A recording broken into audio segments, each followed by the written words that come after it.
Welcome to Eternal Darkness, where nightmares come to life. I'll be your host through these twisted tales tonight. Before we descend into the shadows, remember to like and subscribe to join our growing community of horror enthusiasts. Get comfortable, turn down the lights, and prepare yourself as we begin our journey into the unknown.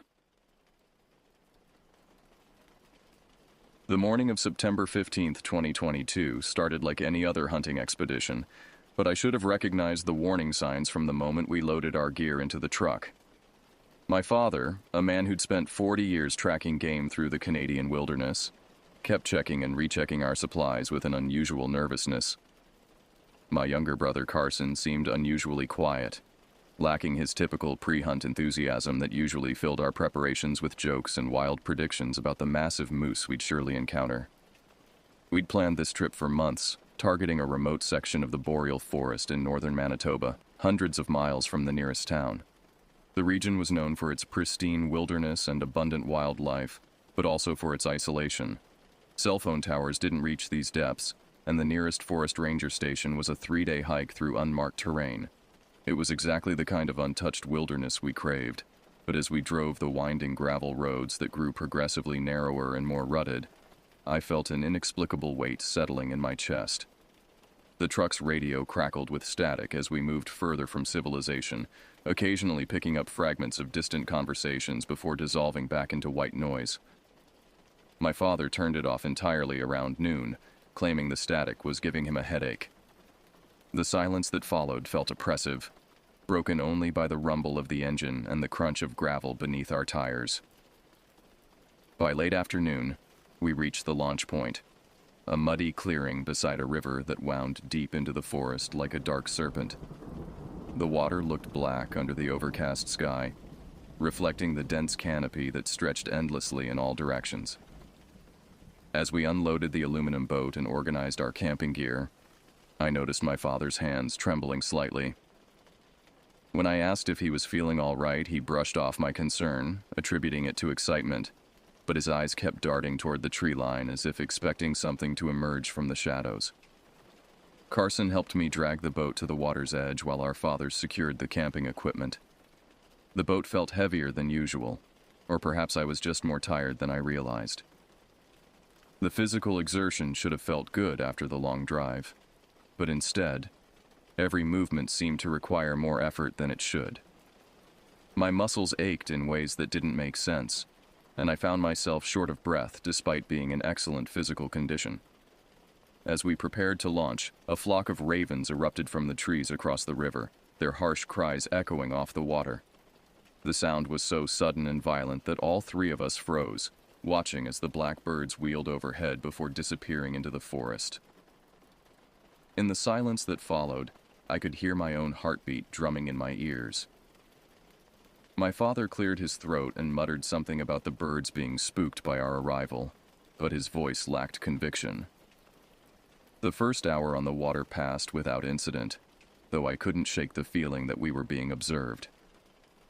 The river twisted through dense stands of spruce and poplar, their branches forming a living tunnel that blocked out most of the late afternoon sun. Occasionally, we'd glimpse movement in the forest, a flash of brown that could have been a deer, or the rustle of branches that might have indicated a bear foraging for berries. But every time I tried to focus on these disturbances, they seemed to vanish, leaving me questioning whether I'd seen anything at all. Carson, normally our most vocal companion, spoke only when necessary to coordinate our paddling or point out obstacles in the water. His usual stream of commentary about the scenery and wildlife was replaced by an intense focus on the water ahead, as if he too sensed something amiss but couldn't articulate what it might be. When I attempted to engage him in conversation, his responses were brief and distracted. The temperature began dropping as evening approached, though the oppressive humidity that had plagued us all day remained. Sweat continued to beat on my forehead despite the cooling air, and I noticed both my father and Carson were perspiring heavily as well. The combination of heat and cold felt unnatural, as if the very atmosphere around us was somehow corrupted or diseased. As darkness began creeping through the forest, we started looking for a suitable campsite. The riverbanks were steep and rocky in most places, overgrown with thick underbrush that would make setting up camp difficult if not impossible. Finally, we spotted a small clearing about 20 feet back from the water, accessible via a narrow game trail that had been worn smooth by countless animal passages over the years. Hauling our gear up the embankment proved more challenging than expected. The trail was slick with moisture, and the heavy packs seemed to fight against us with every step. By the time we reached the clearing, all three of us were breathing hard and covered in sweat. The exertion felt disproportionate to the actual physical demands of the task, as if the very act of entering this place was draining our strength. The clearing itself was roughly circular, surrounded by towering spruce trees whose branches intertwined overhead like gnarled fingers. The ground was covered with a thick layer of moss and decomposing leaves that squelched beneath our boots. As we began setting up camp, I noticed an unusual number of animal bones scattered throughout the area. Not the typical remains you'd expect from natural predation, but something more systematic, more deliberate. The bones were clean and white, arranged in patterns that seemed almost intentional. My father noticed them too, but said nothing, simply kicking several skulls aside to clear space for our tent. When Carson questioned the unusual bone arrangements, our father's response was sharp and dismissive, ordering him to focus on gathering firewood instead of worrying about old animal remains. The tension in his voice was unmistakable, and I realized he was as unsettled by our surroundings as Carson and I were. As we worked to establish our camp, the forest around us seemed to grow quieter with each passing minute.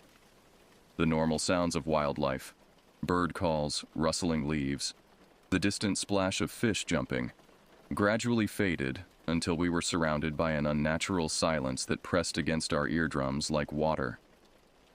Even our own voices seemed muffled and distorted, as if the air itself was absorbing sound rather than carrying it. By the time we had our tent erected and a fire ring prepared, full darkness had settled over the forest. The transition from twilight to night seemed unusually abrupt, as if someone had suddenly extinguished the last traces of daylight. Stars that should have been visible through the canopy were obscured by an overcast sky that hadn't been there during the day. The air felt thick and humid, despite the dropping temperature, creating an uncomfortable sensation of breathing through wet cloth. Our campfire, when we finally got it started, burned with an odd bluish tinge that I'd never seen before. The flames seemed reluctant to catch, requiring far more kindling and effort than should have been necessary with the dry wood we'd collected. Even once established, the fire provided less light than expected, its glow seeming to be absorbed by the surrounding darkness rather than pushing it back. The warmth it generated felt insufficient and somehow wrong, as if it were drawing heat from our bodies rather than providing it. As we prepared our evening meal, I became increasingly aware of subtle sounds emanating from the forest around us. Not the typical nocturnal chorus of insects and small animals, but something else entirely. A rhythmic scratching that seemed to come from multiple directions simultaneously, punctuated by occasional soft thuds that could have been footsteps or falling branches. The sounds were just loud enough to be noticeable but too faint to identify with certainty, creating a constant undercurrent of unease that made concentration difficult. The second day began before dawn with a sound that jolted all three of us from restless sleep. A prolonged guttural moan echoed through the forest, unlike anything I'd ever heard from a wild animal. It seemed to come from everywhere and nowhere at once, reverberating through the trees with an otherworldly quality that made my skin crawl. We lay in our sleeping bags, listening to the sound fade into the distance, none of us willing to acknowledge what we'd heard or venture outside to investigate. When we finally emerged from the tent an hour later, the forest looked different in the gray morning light. The bones we'd noticed the previous evening seemed more numerous and more deliberately arranged, forming rough circles and lines that extended beyond our immediate campsite. Fresh scratches marked several nearby trees, too high and too regular to have been made by any animal I could identify. The scratches appeared to form crude symbols or letters, though I couldn't decipher any meaning from them. My father insisted we break camp immediately and continue upriver, despite our original plan to spend 2 days at this location. His urgency was infectious, and we packed our gear with unusual speed, barely pausing to eat a cold breakfast or properly extinguish our fire. The sooner we left this place behind, the better we'd all feel, though none of us voiced this sentiment aloud. Returning to the river proved more difficult than our ascent the previous evening. The game trail seemed narrower and more treacherous, forcing us to navigate carefully around loose rocks and exposed roots that threatened to send us tumbling down the embankment with our heavy packs. Twice, Carson lost his footing and had to be hauled back to safety, his face pale and shaken after each near miss. The boat, when we finally reached it, sat lower in the water than it should have, though we couldn't identify any obvious leaks or damage. Once on the river, our progress was hampered by an unusually strong current that seemed to flow against us regardless of which direction we traveled. Paddling required constant effort just to maintain our position, let alone move upstream toward our intended destination. The water itself looked different, darker and more viscous than the previous day, with an oily sheen that reflected the overcast sky in disturbing patterns. Occasionally, something large would brush against the bottom of our boat, causing it to rock violently despite the relatively shallow water. The forest on both sides of the river appeared more dense and forbidding than I remembered. Trees that had seemed merely tall the day before now loomed overhead like ancient guardians, their branches reaching across the water to form a nearly complete canopy that blocked out most of the daylight. The few patches of sky visible between the leaves were an unnatural gray-green color that hurt to look at directly.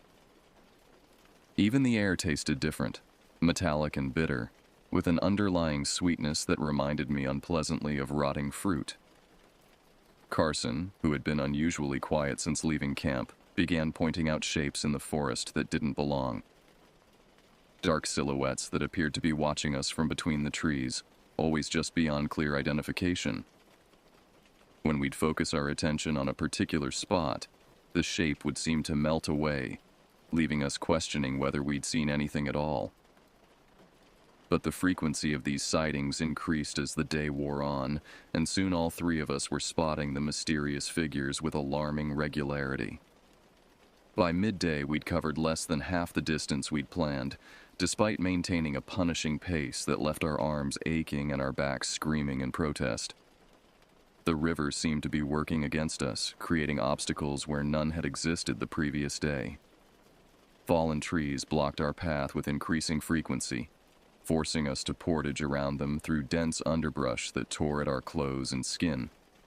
Each portage took longer than the last, as if the forest itself was conspiring to slow our progress. During one particularly difficult portage around a massive deadfall, we discovered something that made my blood run cold. Hidden beneath the fallen tree was a collection of camping gear, tents, sleeping bags, and equipment that looked almost new, despite being covered in moss and decay. The gear was arranged in a rough circle, as if a group of campers had simply vanished while sitting around their campfire. Personal items were scattered throughout the area. Photographs that had faded beyond recognition, water bottles still half full of stagnant liquid, and clothing that hung from branches like ghostly remnants of their former owners. My father examined the scene with growing alarm, noting that some of the equipment bore recent manufacturing dates.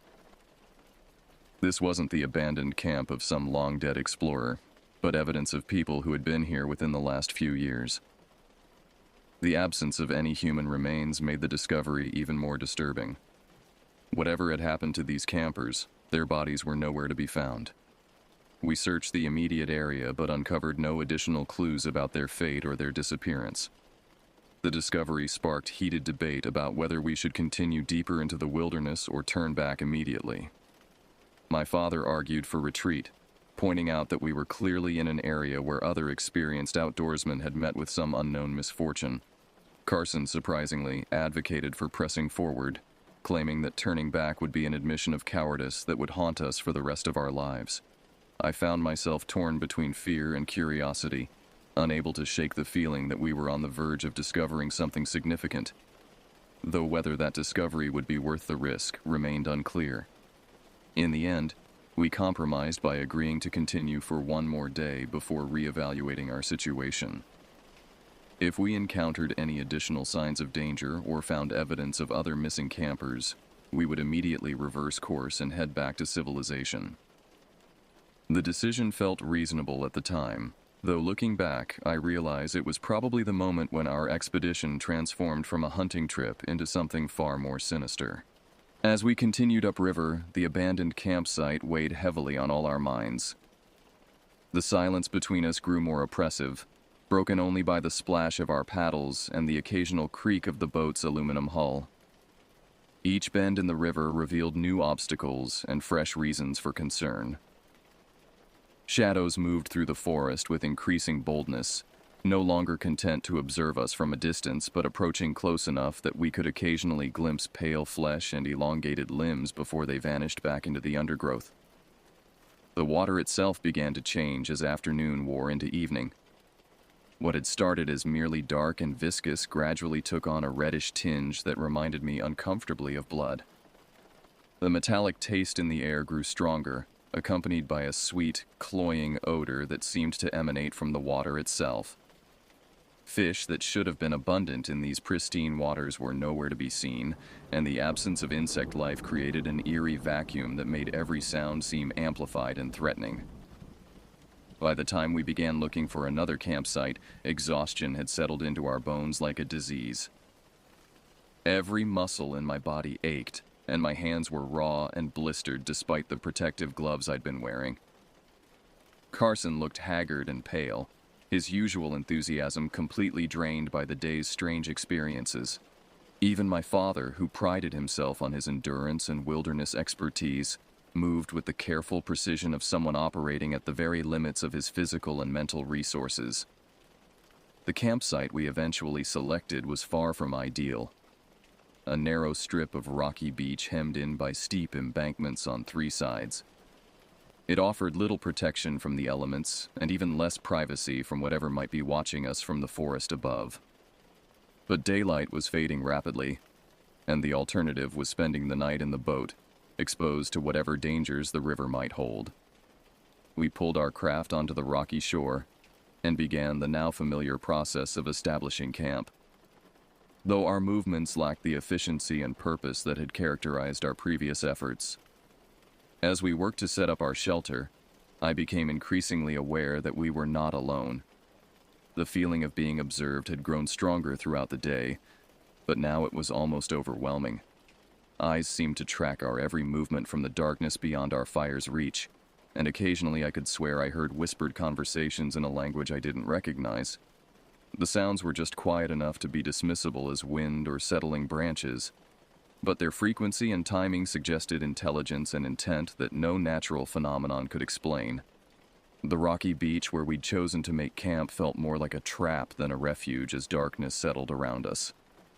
The steep embankments that rose on three sides created natural walls that blocked any escape route except back to the river, and the narrow strip of shore left us exposed to whatever might emerge from the water. Our fire, built from driftwood and dead branches scavenged from the forest edge, cast dancing shadows that transformed every rock and fallen log into potential threats. Setting up our tent on the uneven stone-covered ground proved nearly impossible. The aluminum stakes bent and broke against the hard surface, forcing us to weigh down the corners with heavy rocks instead. The unstable foundation meant the tent swayed and shifted with every movement inside, creating a constant sense of vulnerability that made rest seem unlikely. Even worse, the rocky surface conducted cold from the ground, making our sleeping bags feel inadequate despite their high-quality insulation. As we prepared our evening meal, the oppressive atmosphere continued to intensify. The simple task of heating canned soup over our camp stove became an exercise in mounting paranoia, as every shadow beyond the fire's reach seemed to shift and move with purposeful intent. The soup itself tasted wrong, metallic and bitter, as if contaminated by the same corruption that seemed to permeate everything in this cursed place. We ate in uncomfortable silence, each lost in private thoughts that none of us wanted to voice. My father's behavior had become increasingly erratic as the day progressed. The confident outdoorsman who had planned this expedition was rapidly being replaced by a nervous, jumpy individual who startled at every sound and constantly checked and rechecked our firearms. His hands shook as he cleaned his rifle for the third time that evening, and his eyes held a wild, desperate quality that I'd never seen before.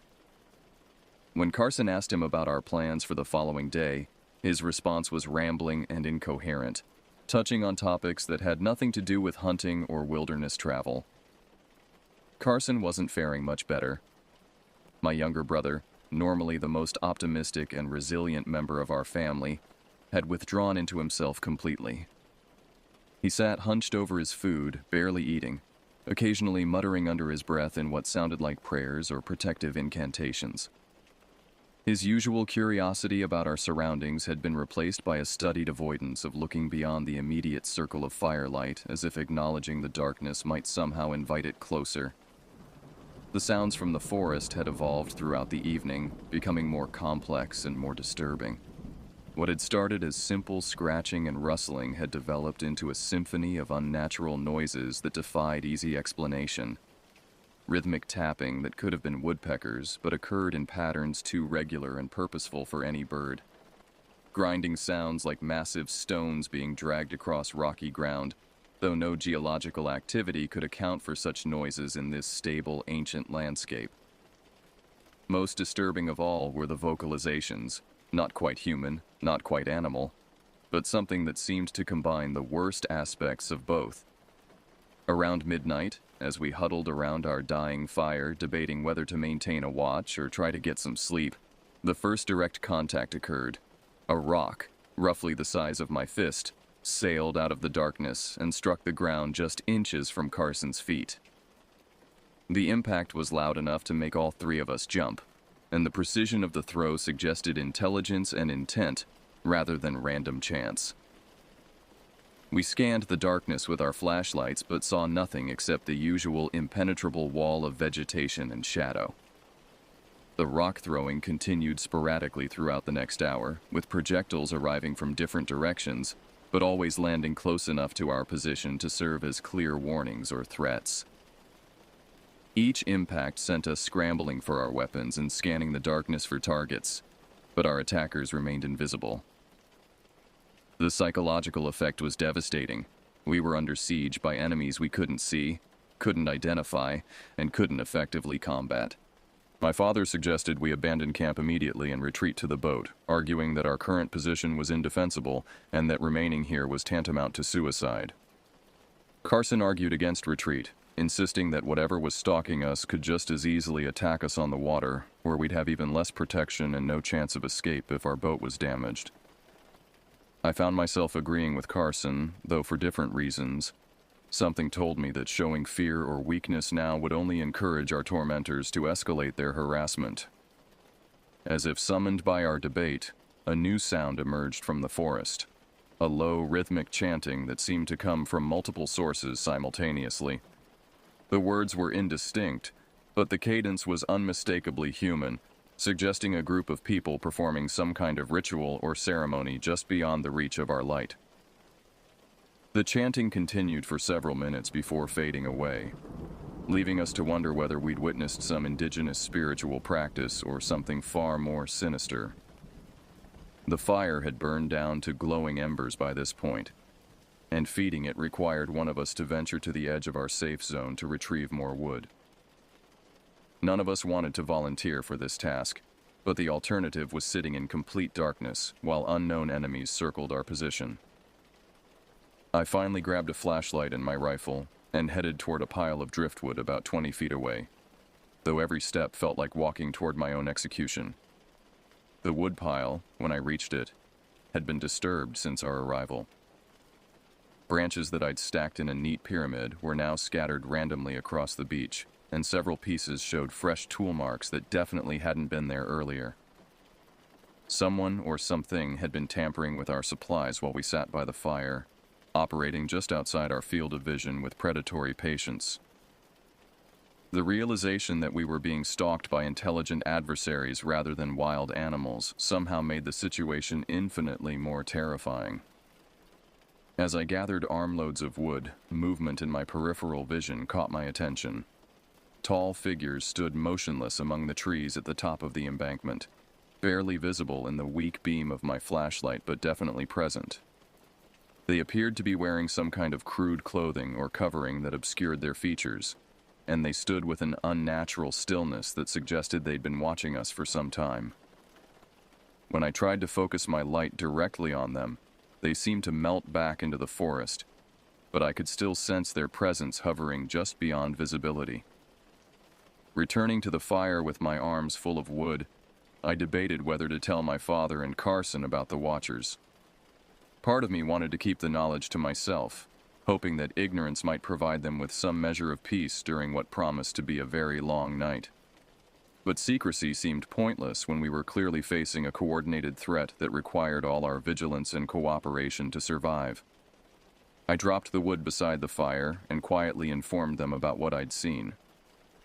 The news that we were being actively observed by unknown individuals sent both my father and Carson into a state of barely controlled panic. My father immediately began talking about emergency evacuation procedures, while Carson started checking and rechecking his ammunition as if preparing for imminent combat. Their fear was infectious, and I found my own anxiety levels spiking as the reality of our situation fully sank in. We were trapped in hostile territory, outnumbered by enemies whose capabilities and intentions remained completely unknown. As we rebuilt the fire and settled in for what promised to be a sleepless night, the harassment from our unseen tormentors intensified. Rocks continued to rain down on our position with increasing frequency and accuracy, forcing us to construct makeshift shelters from our equipment and supplies. Strange calls and vocalizations echoed from the forest, sometimes seeming to answer each other in patterns that suggested complex communication. Most unnerving of all were the occasions when we heard our own names being called from the darkness, not shouted or screamed, but spoken in conversational tones that suggested intimate familiarity with our identities. The psychological warfare was extremely effective. By dawn, all three of us were jumpy, paranoid, and exhausted from a night of constant vigilance. Every shadow held potential threats, every sound could herald an attack, and every moment of apparent calm felt like the prelude to some greater horror. We'd survived the night, but at tremendous cost to our mental and physical resources. The question now was whether we had enough strength left to survive whatever the next day might bring. Dawn brought no relief from the oppressive atmosphere that had plagued us throughout the night. If anything, the gray morning light revealed details that made our situation appear even more dire than we'd imagined. The rocky beach around our camp was littered with evidence of nocturnal visitors. Footprints in the muddy patches between the stones, disturbed equipment that had been moved and rearranged while we huddled by our fire, and crude symbols scratched into the sand that definitely hadn't been there when we'd arrived. The footprints were the most disturbing discovery. They appeared to have been made by bare human feet, but the proportions were wrong, too long and narrow, with toes that extended far beyond normal human dimensions. The depth of the impressions suggested individuals of considerable weight and height, though the lightness of their step indicated an unsettling stealth and agility. Most alarming was the sheer number of prints, suggesting we'd been surrounded by a group of at least a dozen watchers throughout the night. My father was in no condition to make rational decisions about our next course of action. The stress of our situation had pushed him beyond his breaking point, and he alternated between periods of frantic activity and complete withdrawal. At one moment, he'd be obsessively cleaning his rifle and checking our ammunition supplies. The next, he'd be sitting motionless by the dying fire, staring into space with the hollow expression of someone who'd lost all hope. Carson and I found ourselves taking charge of basic survival tasks while trying to decide whether we should attempt to continue upriver or begin an immediate retreat to civilization. The decision was made for us around mid-morning when Carson announced his intention to scout the area above our camp, hoping to gain some intelligence about the number and nature of our watchers. Despite my father's weak protests and my own reservations, Carson grabbed his rifle and began climbing the steep embankment that rose behind our tent. His logic was sound. We needed to know what we were facing if we hoped to survive. But something deep in my gut told me that separating our group was a catastrophic mistake. Carson had been gone for less than 10 minutes when we heard the first scream. It was unmistakably his voice, filled with pain and terror, echoing down from somewhere above our position. The sound was cut off abruptly, replaced by an ominous silence that felt heavy with menace. My father snapped out of his stupor immediately, grabbing his weapon and heading toward the embankment, but I caught his arm and forced him to stop. Rushing blindly toward whatever had attacked Carson would only ensure that all three of us fell victim to the same fate. For the next hour, we called Carson's name and listened for any response that might indicate he was still alive.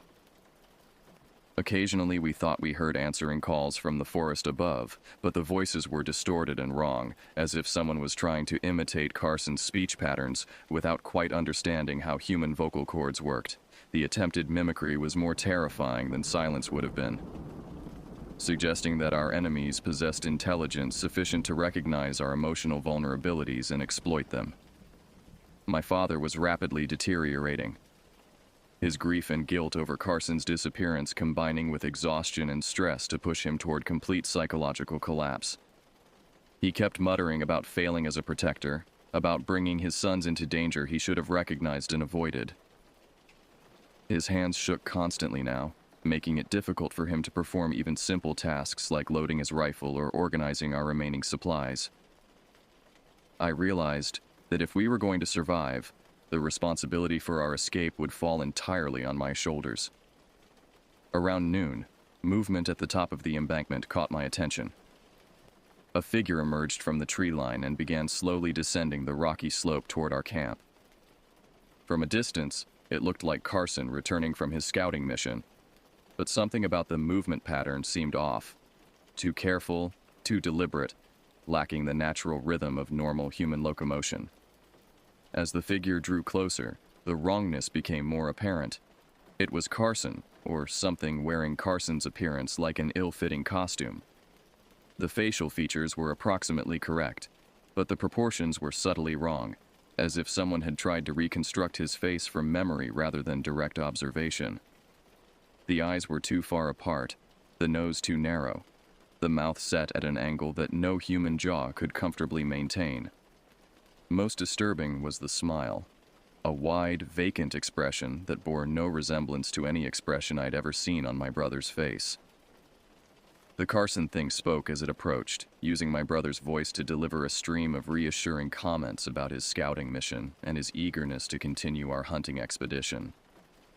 But the words were wrong, delivered with unnatural cadence and emphasis, as if the speaker had learned human language from a textbook rather than growing up with it.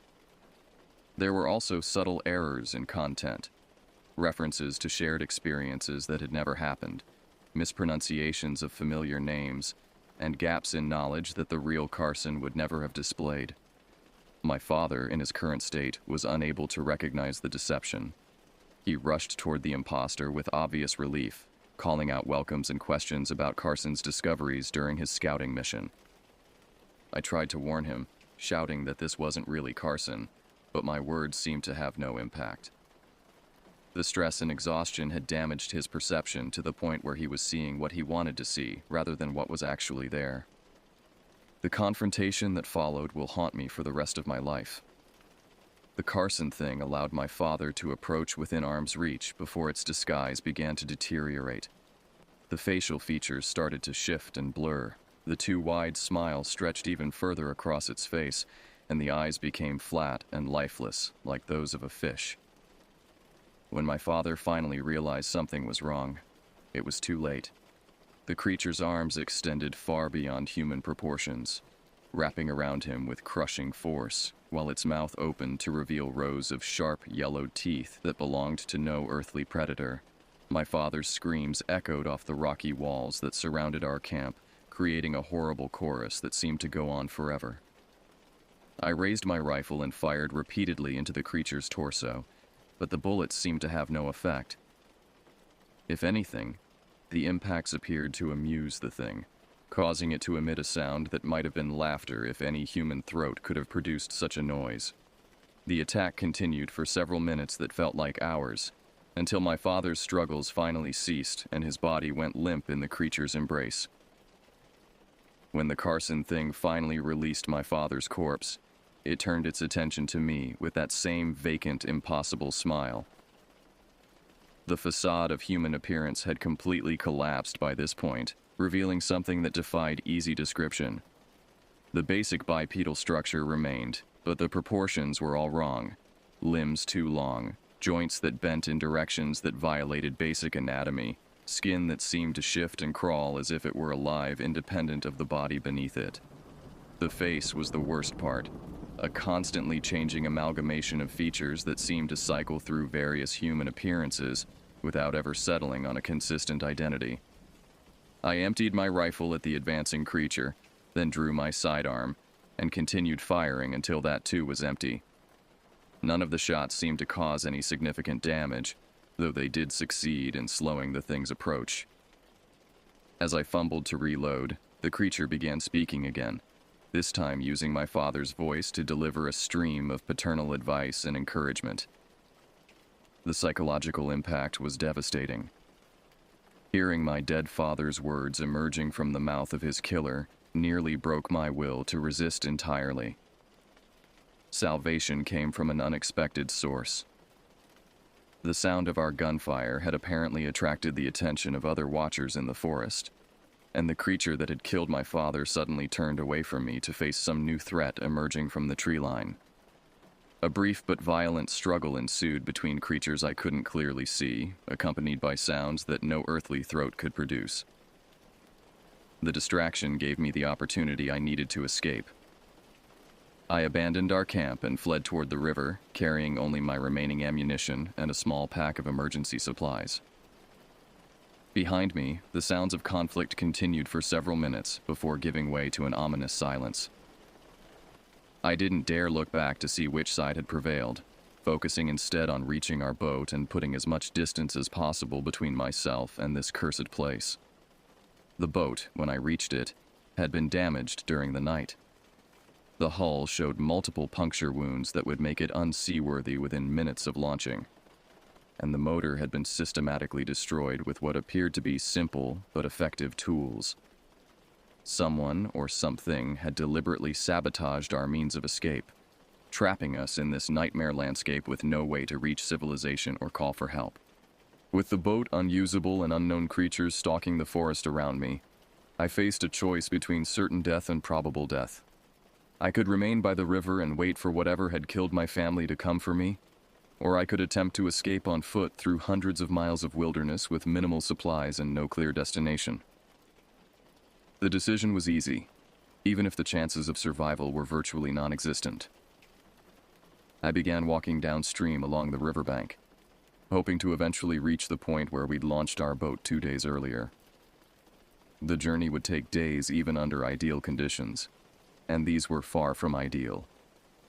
But the alternative was remaining in place and allowing myself to be killed like a passive victim. And my anger over the loss of my father and Carson refused to let me surrender so easily. The creatures didn't pursue me immediately, though I could hear them calling to each other through the forest as I made my way along the rocky shore. Their vocalizations had taken on a celebratory quality, as if they were conducting some kind of victory ritual over their successful hunt. The sounds followed me for the first hour of my journey, gradually fading as distance grew between us. But I knew this reprieve was temporary. Sooner or later, they would come after me, and when they did, I'd better be ready. Walking alone through the wilderness with darkness approaching was a terrifying prospect under the best of circumstances, but knowing that intelligent predators were stalking me made every step feel like it might be my last. The riverbank provided the most navigable route, but it also left me completely exposed to observation from the forest on my left and potential attackers emerging from the water on my right. Every rock formation could hide an ambush. Every bend in the river could conceal something waiting to spring upon an unwary traveler. The first few hours of my escape passed without incident, though I maintained constant vigilance for any sign of pursuit. My pace was necessarily slow, as the rocky shore was treacherous, and a twisted ankle or broken leg would mean certain death in my current situation. The emergency pack I'd grabbed contained enough food for perhaps 2 days if I rationed carefully, along with basic medical supplies and a small amount of ammunition for my sidearm. Water wouldn't be a problem as long as I stayed near the river, though I'd have to boil it to avoid the intestinal problems that could prove fatal when medical help was days away. As evening approached, I faced the crucial decision of whether to continue traveling in darkness or find a defensible position and wait for dawn. Moving at night would be extremely dangerous on the treacherous riverbank, but stopping would give my pursuers time to close the distance between us. In the end, exhaustion made the choice for me. I was rapidly approaching the point where physical collapse would make further travel impossible regardless of the risks involved in remaining stationary. I found a small cave formed by an overhang in the rocky riverbank, barely large enough for one person but offering some protection from the elements and concealment from casual observation. The entrance was narrow enough that I could defend it with my sidearm if necessary, though I harbored no illusions about my chances if the creatures decided to mount a serious assault on my position. Still, it was better than sleeping in the open where I'd be completely vulnerable to attack from any direction. Setting up a defensive position required careful planning with my limited resources. I arranged rocks around the cave entrance to create firing positions and early warning systems. Any approach would necessarily disturb the carefully balanced stones, providing audible alerts of incoming threats. My remaining ammunition was organized for quick access, though I'd learned from the encounter at our camp that conventional weapons were of limited effectiveness against these creatures. The psychological comfort of being armed was probably more valuable than any actual protection the guns might provide. Sleep was impossible under these circumstances, so I settled in for a long night of vigilant watch duty. The cave was cold and damp, with a musty smell that suggested it had been used as a den by wild animals in the recent past. Small bones littered the floor, though whether they belonged to prey animals or something more sinister was impossible to determine in the dim light. I tried not to think about what might have created this lair, or whether its original occupant might return during the night. The sounds from the forest began around midnight, starting as distant vocalizations that could have been confused with normal wildlife if I hadn't known better. Gradually, the calls grew closer and more complex, developing into what sounded like coordinated communications between multiple groups spread throughout the surrounding area. They were conducting some kind of search pattern, systematically checking potential hiding spots and escape routes along the river. It was only a matter of time before they found my cave. I heard them moving through the forest above my position around 2 in the morning, heavy footsteps that made no attempt at stealth, accompanied by the sound of branches being broken and vegetation being trampled. They were marking their territory, establishing their dominance over this landscape, and advertising their presence to any other creatures that might be in the area. The message was clear. This was their hunting ground, and I was trespassing in a place where humans had no business being. The first direct probe of my position came an hour later, when something large began moving around the entrance to my cave. I could hear it sniffing and scratching at the rocks I'd arranged as early warning systems, testing the barriers I'd constructed without actually triggering them. The intelligence behind these actions was undeniable. This wasn't random animal behavior, but deliberate reconnaissance by something that understood the concept of defensive positions and knew how to probe them for weaknesses. My hands shook as I gripped my pistol, knowing that if the creature decided to enter the cave, I'd have perhaps 1 or 2 shots before it was on top of me.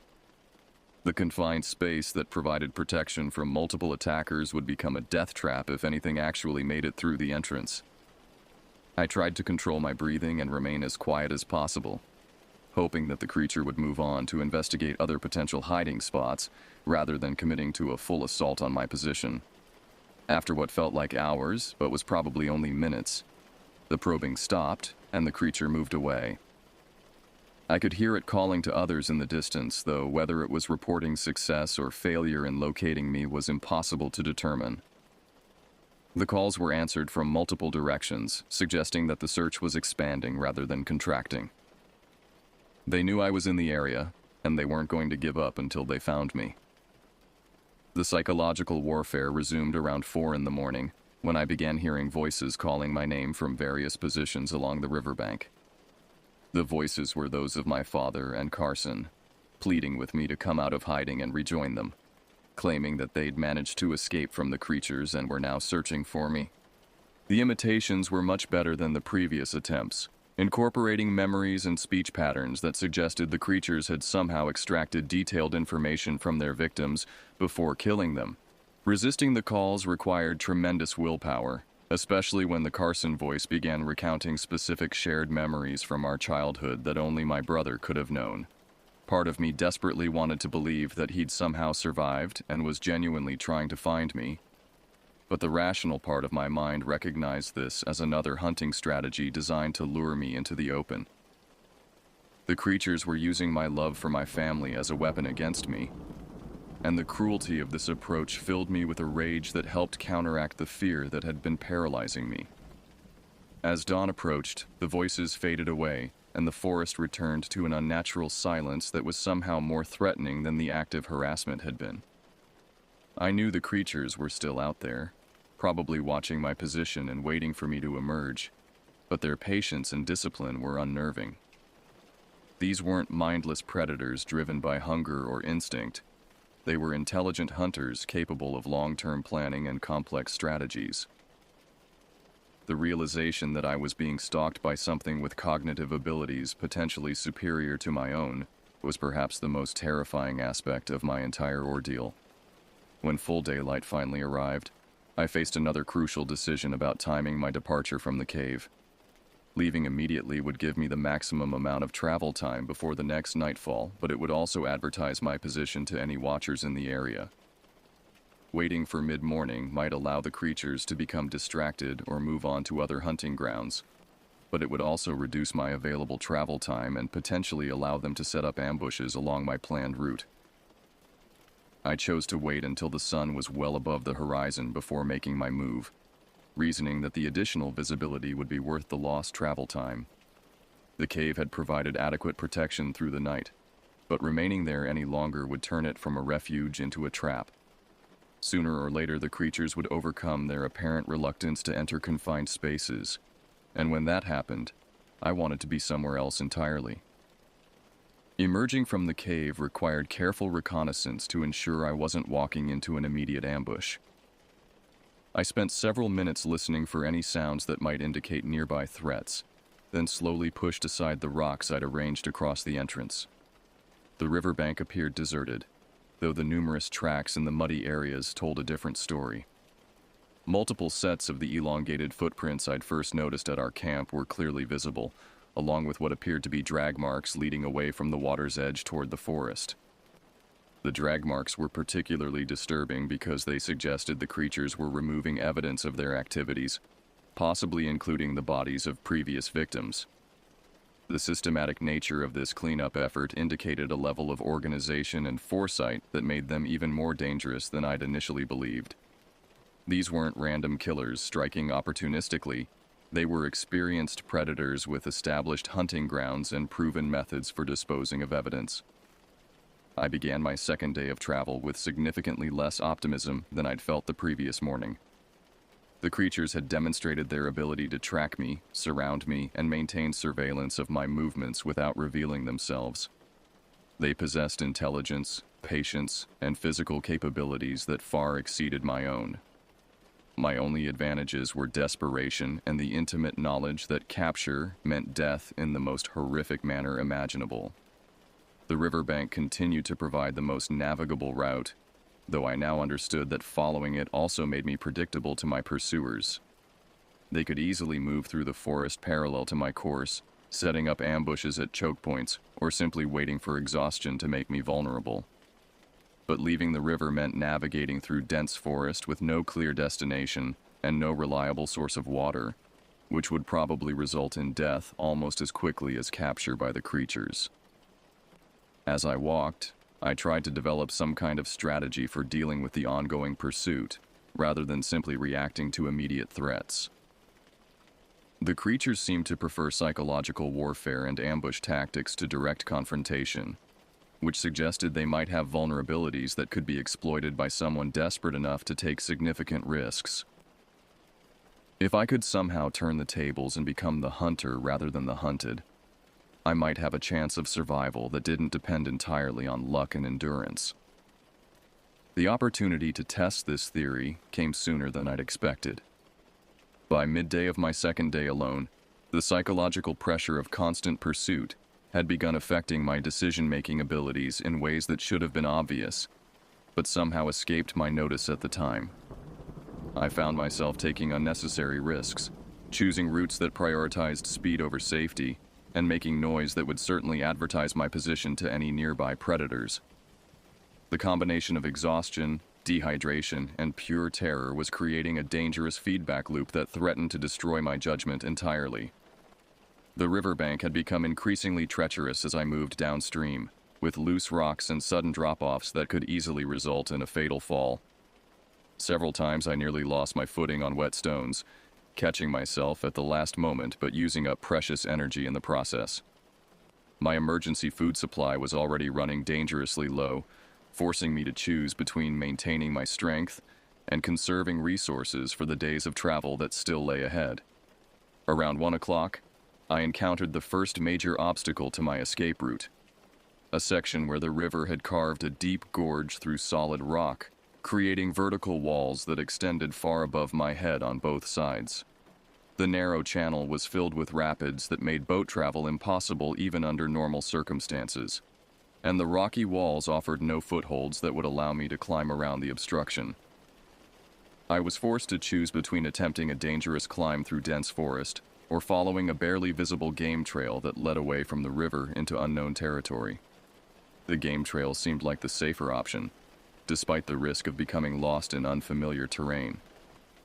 The path was well worn and appeared to be regularly maintained, suggesting it was used frequently by large animals moving between feeding and watering areas. Following established wildlife routes would hopefully allow me to move more quickly while reducing the noise of my passage through the underbrush. Most importantly, it would take me away from the predictable riverbank route that made me so easy to track and ambush. The forest through which the trail led was unlike anything I'd experienced during our hunting expeditions in other parts of Canada. The trees grew with unnatural density, their branches intertwining overhead to form a canopy so thick that very little sunlight reached the forest floor. The understory was sparse and sickly, with pale, twisted plants that seemed to derive their nutrition from something other than photosynthesis. The air was thick with humidity and carried a sweet, corrupted smell that reminded me of flowers left too long in a vase. Animal life in this forest was almost completely absent, despite the well-maintained trail that suggested heavy usage. I saw no birds, heard no insects, and encountered none of the small mammals that should have been abundant in this type of habitat. The silence was so complete that my own footsteps seemed thunderously loud, and I found myself walking on tiptoe in a futile attempt to reduce the noise of my passage. The absence of normal forest sounds created an atmosphere of oppressive stillness that made concentration difficult and heightened my already elevated anxiety levels. After following the trail for roughly 2 hours, I encountered something that stopped me dead in my tracks. A clearing opened ahead, roughly circular and perhaps 50 feet in diameter, completely devoid of vegetation except for a single massive tree that stood in the exact center. The tree was unlike any species I could identify, with bark that appeared to be moving or breathing and branches that seemed to reach toward me with deliberate intent. Most disturbing were the objects hanging from those branches, not fruit or seed pods, but what appeared to be personal belongings from human visitors. Backpacks, pieces of clothing, and camping equipment dangled from the branches like macabre ornaments, swaying gently in a breeze I couldn't feel. Some of the items looked relatively new, while others appeared to have been hanging there for years, weathered and faded by exposure to the elements. The variety of gear suggested victims from many different time periods, implying that whatever lived in this forest had been killing travelers for decades or even longer. Hanging among the camping equipment were items that made my stomach turn. lengths of rope that might once have been used for climbing, but now resembled something far more sinister. Tools that had been modified in ways that suggested torture rather than practical use, and containers that held substances I didn't want to identify. The tree wasn't just a trophy display, but a workshop where victims were processed before being consumed or disposed of. I started to back away from the clearing, but movement in my peripheral vision caught my attention. Figures were emerging from concealment around the perimeter of the open space, moving with the coordinated precision of a military unit executing a planned operation. There were at least 6 of them, possibly more, positioned to cut off all possible escape routes. I'd walked directly into a trap that had probably been centuries in the making. The creatures no longer bothered with their human disguises, revealing themselves in their true forms for the first time since I'd begun this nightmare journey. They stood roughly 8 feet tall, with elongated limbs that gave them a spider-like appearance despite their basically humanoid structure. Their skin was a mottled gray-green color, with a texture that seemed to shift between scales and raw flesh depending on the lighting. Most horrible were their faces, if they could be called faces, which appeared to be collections of features stolen from various human victims, randomly assembled without regard for anatomical logic or aesthetic coherence. They moved with fluid grace despite their disturbing appearance, closing the circle around me with practiced efficiency. There was no rushing, no apparent excitement or bloodlust, just the methodical approach of experienced hunters who had performed this same routine countless times before. They communicated with each other through a series of clicks and whistles that sounded like no language ever spoken by human throats, coordinating their movements to ensure I had no chance of escape. My pistol seemed pathetically inadequate against creatures of this size and apparent resilience, but it was the only weapon I possessed. I drew it with hands that shook so badly I could barely maintain my grip, knowing that I probably had enough ammunition for 1 or 2 shots per creature before they overwhelmed me. The smart thing would have been to save the last bullet for myself, ensuring a quick death rather than whatever prolonged torment these things had planned for me. Instead, I found myself overwhelmed by rage at the memory of my father and Carson's deaths. These creatures had destroyed my family, turning what should have been a bonding experience into a nightmare that would haunt me for whatever brief time I had left to live. If I was going to die here, I wanted to take at least one of them with me, inflicting some small measure of the pain they had caused me and countless other victims over the years. The first shot took the nearest creature in what I assumed was its center of mass, the impact spinning it around but not dropping it to the ground. Instead, it looked down at the wound with what might have been curiosity, then continued its approach with no apparent reduction in speed or coordination. The second shot hit another creature in the head, finally producing a reaction, a shriek of pain and anger that was answered by similar calls from its companions. The wounded creature's injury began healing almost immediately, the bullet hole closing itself with a wet, sucking sound that turned my stomach. Within seconds, there was no visible evidence that it had been shot at all. These things possessed regenerative abilities that made conventional weapons essentially useless, explaining why my shots at the camp had produced so little effect. I was fighting enemies that were effectively immortal by any standard I understood. The circle continued to close as I emptied my weapon into the advancing creatures, each shot producing temporary wounds that healed within moments. Soon I was reduced to throwing rocks and swinging branches, desperate to keep them at bay for even a few seconds longer. The inevitability of my capture was becoming obvious, but some primal survival instinct refused to let me surrender without exhausting every possible option. Just as the first creature reached out to grab me with those impossibly long arms, the forest around us erupted in chaos. Something large crashed through the underbrush from multiple directions simultaneously, accompanied by roars and snarls that made even my supernatural attackers step back in apparent surprise. The new arrivals were even larger than the creatures that had been stalking me, and the confrontation that followed was unlike anything I could have imagined. The battle was brief, but incredibly violent, with creatures tearing at each other using claws and teeth that could slice through solid wood. Blood that glowed with an unnatural phosphorescence splattered across the clearing, and the sounds of combat were so intense that I had to cover my ears to avoid permanent hearing damage. When the fighting finally ended, most of the participants lay motionless on the forest floor, their bodies already beginning to dissolve into the same corrupted soil that fed the massive tree. One of the newcomers survived the battle, though it was badly wounded and bleeding from multiple gashes. As it turned toward me, I expected to face another predator intent on claiming me as prey. Instead, the creature spoke in heavily accented but recognizable English, identifying itself as a guardian of sorts, whose purpose was to prevent the tree dwellers from expanding beyond their traditional hunting grounds. My presence here represented a violation of ancient agreements that could lead to much larger conflicts if not resolved quickly. The Guardian explained that the tree creatures were bound to their clearing by rules older than human civilization, but that they'd been testing these boundaries by luring travelers deeper into the forest than they were traditionally allowed to hunt.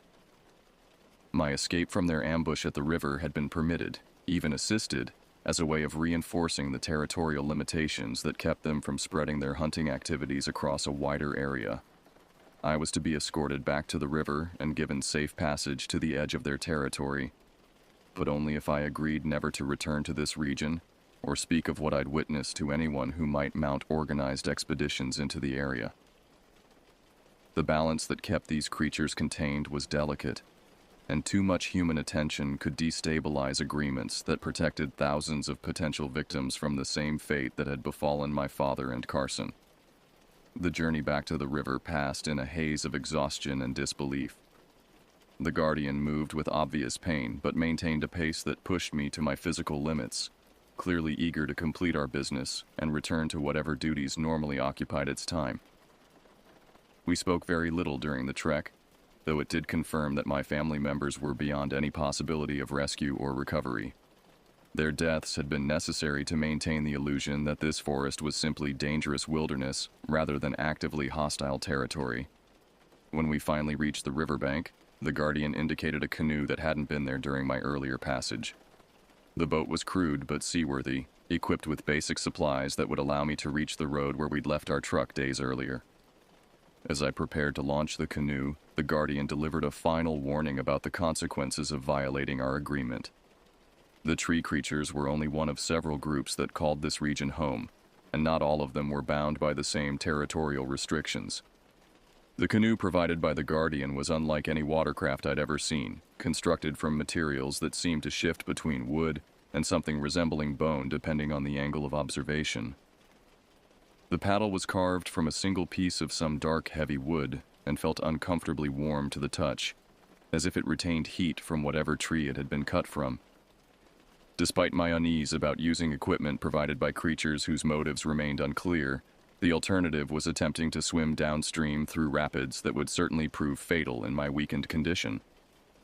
Launching the canoe required more effort than expected, as the craft seemed reluctant to enter the water until I spoke what I assumed was some kind of activation phrase the Guardian had whispered to me before disappearing back into the forest. Once properly launched, however, the boat moved with surprising stability and speed, navigating around obstacles and through rapids with an efficiency that suggested some form of guidance beyond my own limited paddling abilities.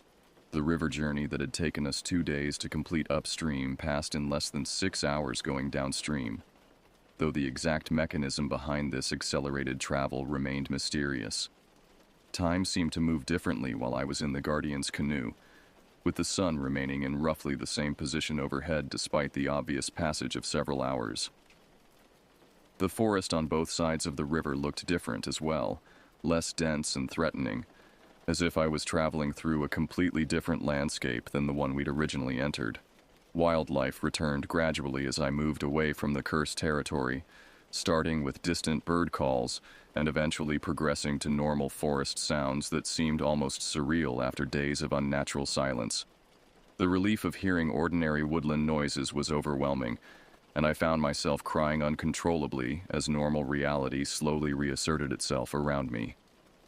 The psychological impact of returning to a world where natural laws operated predictably was almost as intense as the original trauma of encountering the supernatural predators. By late afternoon, I recognized landmarks from our original journey upriver, confirming that I was indeed returning along the same route we'd taken to reach our doomed campsite. The familiarity of the terrain should have been comforting, but instead, it triggered vivid memories of my father and Carson's excitement about the hunting prospects ahead of us. The knowledge that I would never share another outdoor adventure with either of them created a grief so intense that I had to stop paddling several times to avoid capsizing the canoe. The truck was exactly where we'd left it, though several days of exposure to the elements had given it an abandoned appearance that made my heart skip when I first glimpsed it through the trees. For a moment, I feared that someone or something had tampered with our vehicle, stranding me in the wilderness permanently. But the keys were still in my father's jacket pocket. The engine started on the first try, and all our civilization-bound supplies remained untouched in the locked storage box. Driving away from that accursed forest felt like emerging from a nightmare into the waking world, though the transition was far from seamless. Every shadow cast by trees along the roadside seemed to harbor potential threats, and I found myself checking the rearview mirror constantly to ensure I wasn't being followed by creatures that could somehow survive outside their native territory. The rational part of my mind insisted that I was now safely beyond the reach of the supernatural predators, but the traumatized part continued to expect ambushes around every curve in the road. The first gas station I encountered marked my return to human society, though the attendant's casual greeting and assumption that I was just another hunter returning from a successful expedition created a jarring disconnect between my external appearance and internal reality. I must have looked like any other outdoorsman coming back from a few days in the wilderness, but inside I felt fundamentally changed by experiences that had no precedent in normal human life. Purchasing basic supplies and fuel gave me the opportunity to observe normal human behavior and remind myself how ordinary social interactions were supposed to function. The simple act of exchanging money for goods and engaging in small talk about weather and local news felt like participating in an elaborate performance whose rules I had somehow forgotten. The psychological distance between my traumatic experiences and the mundane concerns of everyday life seemed unbridgeable. The drive home took most of the night, as I found myself unable to maintain normal highway speeds without becoming overwhelmed by anxiety about potential crashes or mechanical failures. Every truck stop and rest area required careful reconnaissance before I felt safe enough to exit the vehicle, and I avoided any location that wasn't brightly lit and populated by multiple witnesses. The paranoia that had kept me alive in the forest was proving difficult to shut off now that I'd returned to civilization. Explaining my solo return to family members and friends required careful preparation and considerable creativity. The truth was obviously impossible to share, both because no one would believe it, and because doing so might violate the agreement I'd made with the Guardian. I settled on a story about a tragic boating accident that had claimed both my father and Carson, leaving me as the sole survivor of an expedition that had started with such high hopes and ended in devastating loss. The initial interviews with park rangers and local police were surprisingly brief and perfunctory. Apparently, accidents involving small boats in remote wilderness areas were common enough that my account didn't trigger any unusual scrutiny or demands for extensive investigation. The absence of bodies was explained by the swift current and deep water that could easily carry victims far downstream before depositing them in locations where recovery would be impossible. My emotional state was consistent with that of a trauma survivor, lending credibility to the story even when specific details were vague or contradictory. Family members accepted my account with the mixture of grief and resignation that accompanies any sudden, senseless tragedy. My father and Carson had been experienced outdoorsmen whose wilderness expertise was well established, but everyone understood that even the most skilled adventurers could fall victim to accidents when operating in remote areas without backup or rescue capabilities. The decision to plan a memorial service rather than continue searching for bodies that would never be found was reached quickly and without significant debate. The funeral arrangements provided a focus for my grief that helped distract from the more disturbing aspects of my recent experiences.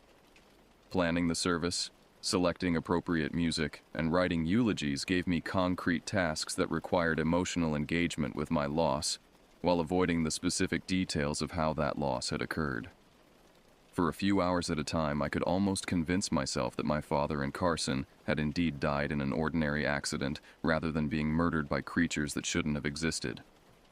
But the psychological scars from my encounter with the supernatural were far too deep to be healed by normal grieving processes. Sleep became virtually impossible, as every dream transformed into a nightmare featuring the elongated creatures and their shape-shifting abilities. Even brief periods of unconsciousness were interrupted by sudden awakenings triggered by sounds that reminded me of the clicking communications the predators had used to coordinate their attacks.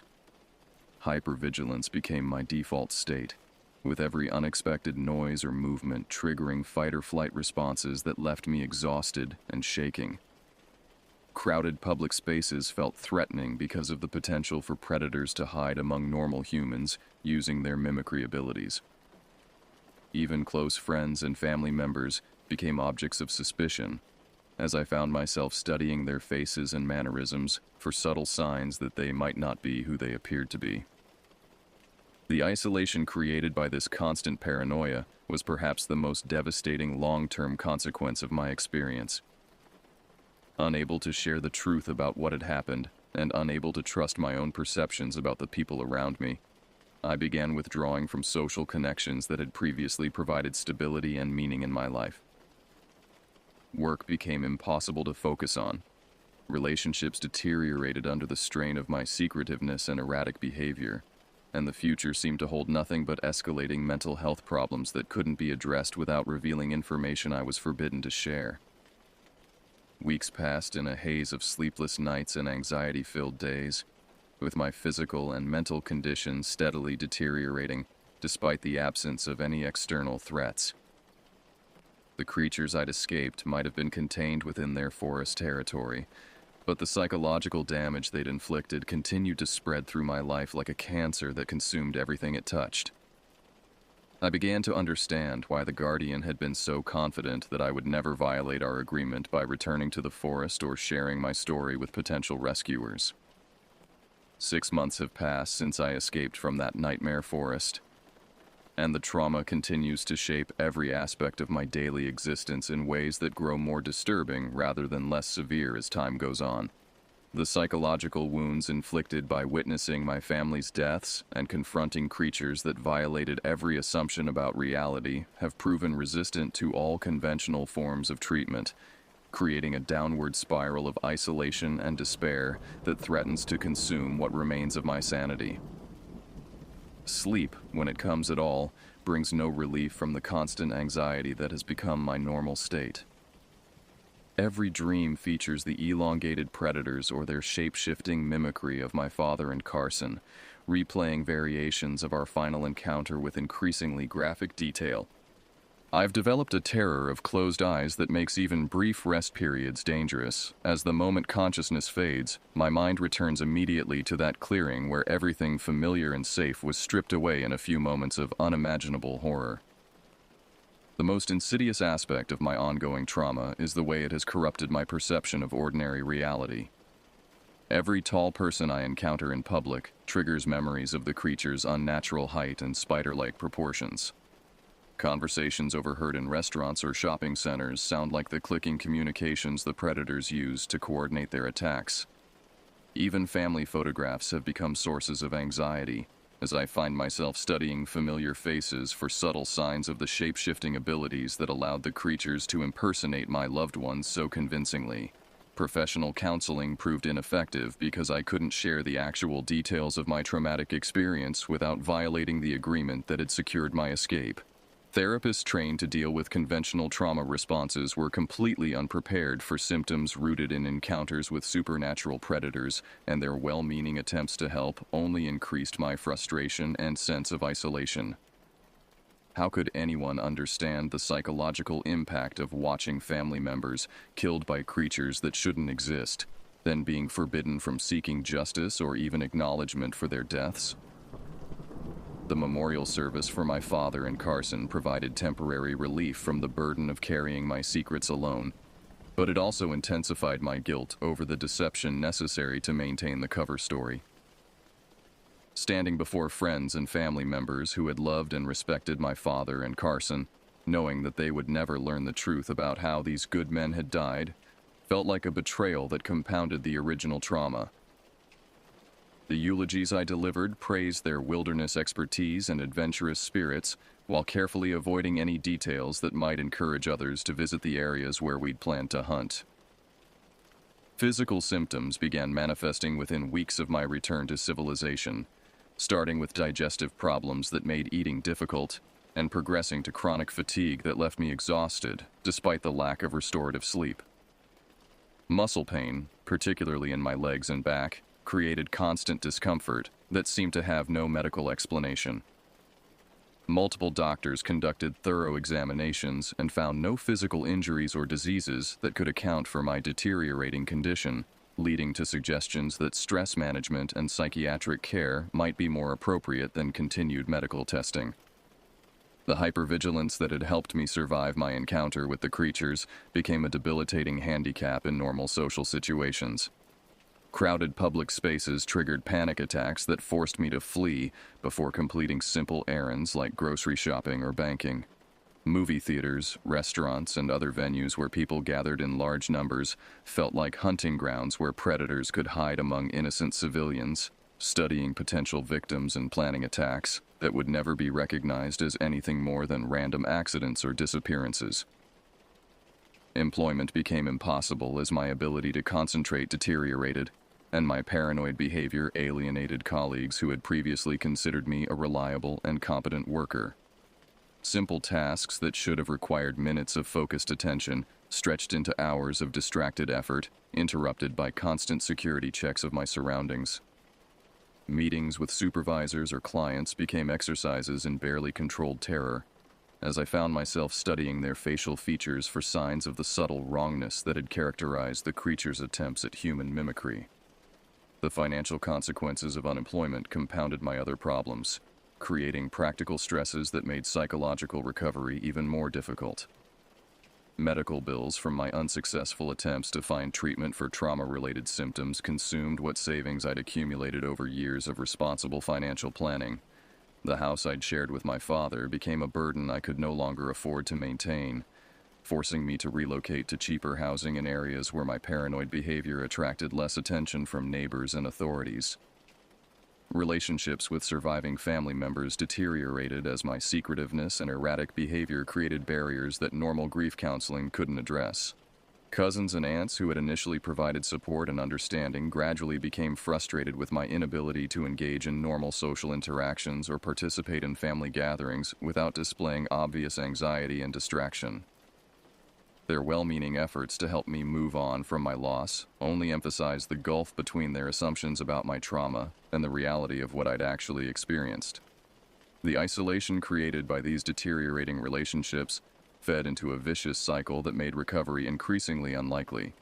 The more I withdrew from human contact, the more abnormal my behavior became when social interaction was unavoidable.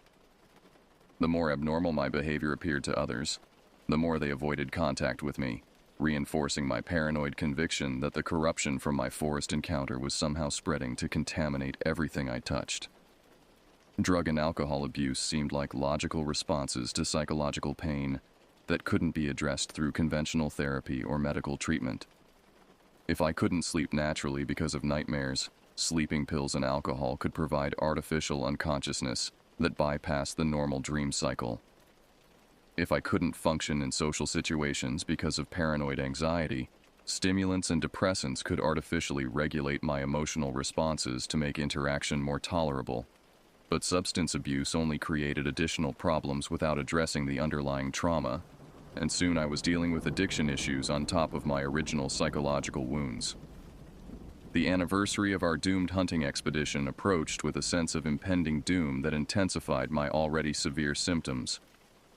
Seasonal changes that normally marked positive transitions became reminders of the time when my life had been irreversibly changed by forces beyond human understanding. The approaching autumn hunting season triggered memories of planning our expedition with my father and Carson, filled with excitement about the adventures we'd share and the memories we'd create in the Canadian wilderness. Media coverage of missing hikers and hunters in remote wilderness areas took on new significance, as I recognized patterns that might indicate supernatural predation rather than conventional accidents. News reports about experienced outdoorsmen disappearing without trace in regions known for their wildlife and challenging terrain triggered paranoid speculation about whether the creatures I'd encountered were confined to their original territory or had expanded their hunting grounds despite the Guardian's assurances about territorial limitations. The agreement that had secured my escape prohibited me from warning potential victims or sharing information that might help others avoid the same fate that had claimed my father and Carson. This enforced silence created a moral burden that was almost as unbearable as the original trauma, forcing me to watch news reports about missing persons, while knowing that some of those disappearances might be preventable if I could share what I'd learned during my nightmare encounter with the forest predators. Research into folklore and historical accounts of missing persons in wilderness areas revealed patterns that suggested my experience might not be unique, though the sources were fragmentary and often dismissed as superstition by academic researchers. Indigenous oral traditions contained references to forest guardians and shape-takers that bore disturbing similarities to the creatures I'd encountered, but these accounts were generally considered mythological rather than factual by mainstream anthropologists and historians. The possibility that other survivors of similar encounters might exist somewhere offered a faint hope for connection with people who could understand my experience, without requiring explanations that would violate my agreement with the Guardian. But locating such individuals without revealing my own story proved impossible, and the risk of accidentally contacting researchers or authorities who might mount expeditions into the protected territory made even cautious inquiries dangerous. As winter approaches and the one-year anniversary of my family's deaths draws near, I find myself facing a crucial decision about whether to continue the increasingly difficult struggle to maintain some semblance of normal life, or to surrender entirely to the trauma that has already consumed most of what I valued about my existence. The creatures that killed my father and Carson might have been confined to their forest territory, but the psychological wounds they inflicted have proven far more persistent and destructive than their physical attacks. The Guardian's confidence that I would never violate our agreement by returning to the forest or sharing my story has proven well-founded, though not for the reasons it probably expected. I maintain my silence not because I fear supernatural retribution, but because the truth has become so intertwined with my psychological destruction that sharing it would require revealing the depths of my own mental collapse. No one would believe a story told by someone whose obvious instability undermines any credibility his account might otherwise possess.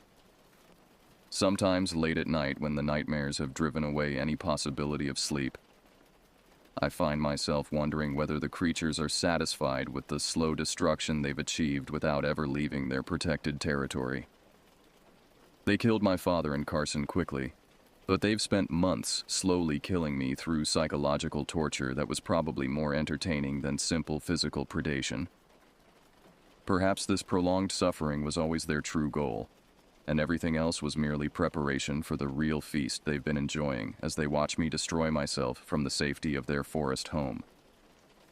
The only certainty in my current existence is that the trauma will continue to worsen until it either kills me or drives me completely insane.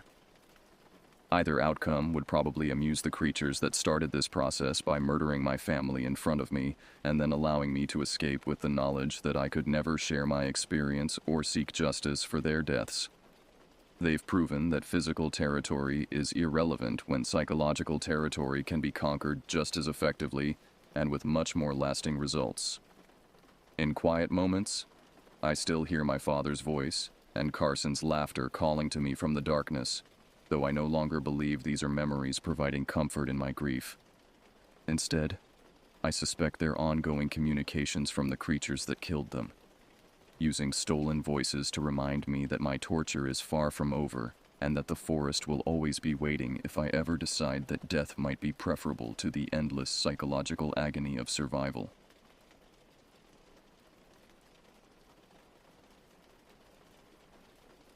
The jagged peaks of the Cascade Range disappeared into swirling mist as I guided my Ford Bronco along the winding Forest Service road. It was early October, and I'd planned this solo backpacking trip for months, 5 days in the remote wilderness of the North Cascades National Park, far from cell service, people, and the crushing deadlines of my architectural firm.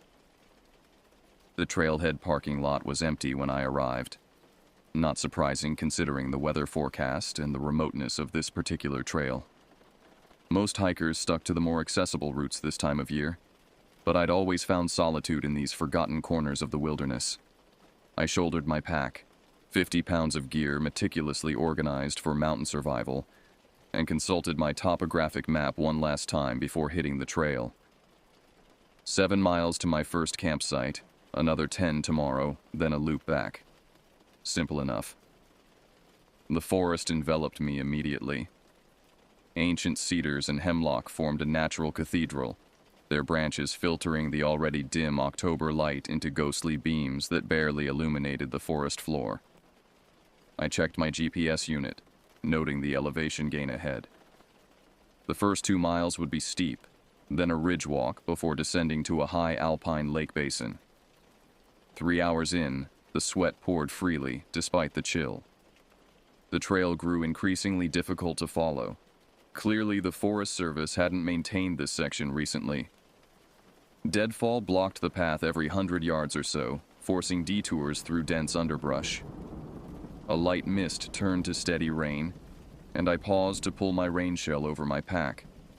That's when I noticed the silence. Anyone who spent time in the deep wilderness knows it's never truly quiet.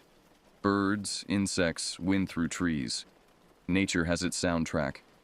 But standing there, rain pattering on my hood, I couldn't hear anything else. No birds, no rustling.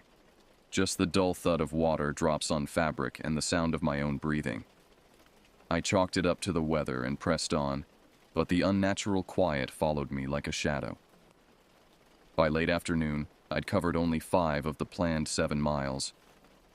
Darkness approached faster than expected, and I decided to make camp at the next suitable location rather than push to my intended site.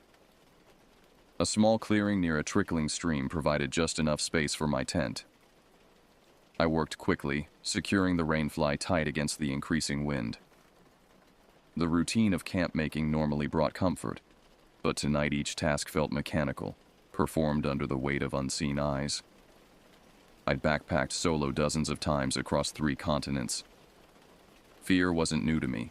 I'd faced down curious bears in Montana, weathered unexpected snowstorms in the Sierras, even evacuated ahead of a wildfire in Olympic National Park. But this was different. Something about this forest felt wrong, as though the trees themselves were holding their breath. As I boiled water for my freeze-dried meal, I caught movement in my peripheral vision, just beyond the edge of my headlamp's beam. I swung around, light cutting through the rain, revealing nothing but dripping vegetation and dancing shadows. The second time it happened, I grabbed my bear spray and stood, scanning methodically through the darkness. Hello? My voice sounded thin against the vastness. Is someone there? Only rain answered. I ate quickly, secured my food in a bear canister placed well away from camp, and retreated to my tent. Inside, I laid out my sleeping bag and checked my map again. The rangers at the station had mentioned nothing unusual about this area, but they had noted that parts of this trail crossed traditional territories of several indigenous tribes. The older ranger had paused briefly when I mentioned my route, before simply recommending I stick to established campsites. Sleep came fitfully between the drum of rain on nylon and the occasional crack of branches in the darkness. Around 2 a.m., I woke suddenly, alert without knowing why. The rain had stopped. The silence had deepened. And somewhere, not far from my tent, came the unmistakable sound of footsteps. Heavy, deliberate, circling, not an animal. The rhythm was too measured, too purposeful. I reached for my headlamp and knife, heart hammering against my ribs. The footsteps stopped directly outside my tent. A shadow fell across the fabric, tall, humanoid, motionless. I held my breath, frozen in place as seconds stretched to minutes. Then, without sound, the shadow moved away, disappearing into the forest. Sleep was impossible after that.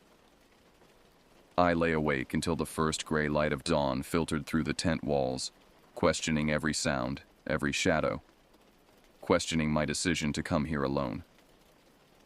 Dawn brought temporary relief. Sunlight penetrated the cloud cover, casting dappled light across my campsite as I emerged from my tent. The forest had reclaimed its voice. Birds called from the canopy, and small creatures rustled through the underbrush. Normal wilderness sounds that should have been comforting. But the night's events had left me shaken. I'd convinced myself the footsteps and shadow were products of half-sleep and an overactive imagination until I saw the tracks. They circled my tent, clear impressions in the soft earth despite the rain. Barefoot, but unnaturally large and deep, as though whoever, or whatever, had made them carried substantial weight. They approached from the north, circled my shelter 3 times, then headed west, deeper into the forest. I photographed them methodically with my camera, placing my trekking pole beside each print for scale. Looking at them through the viewfinder somehow made them more real and more impossible simultaneously. The stride length was inhumanly long. I should have turned back then. Every instinct told me to pack up and retrace my steps to the trailhead. But some combination of stubborn pride and rational skepticism kept me moving forward. There had to be a logical explanation.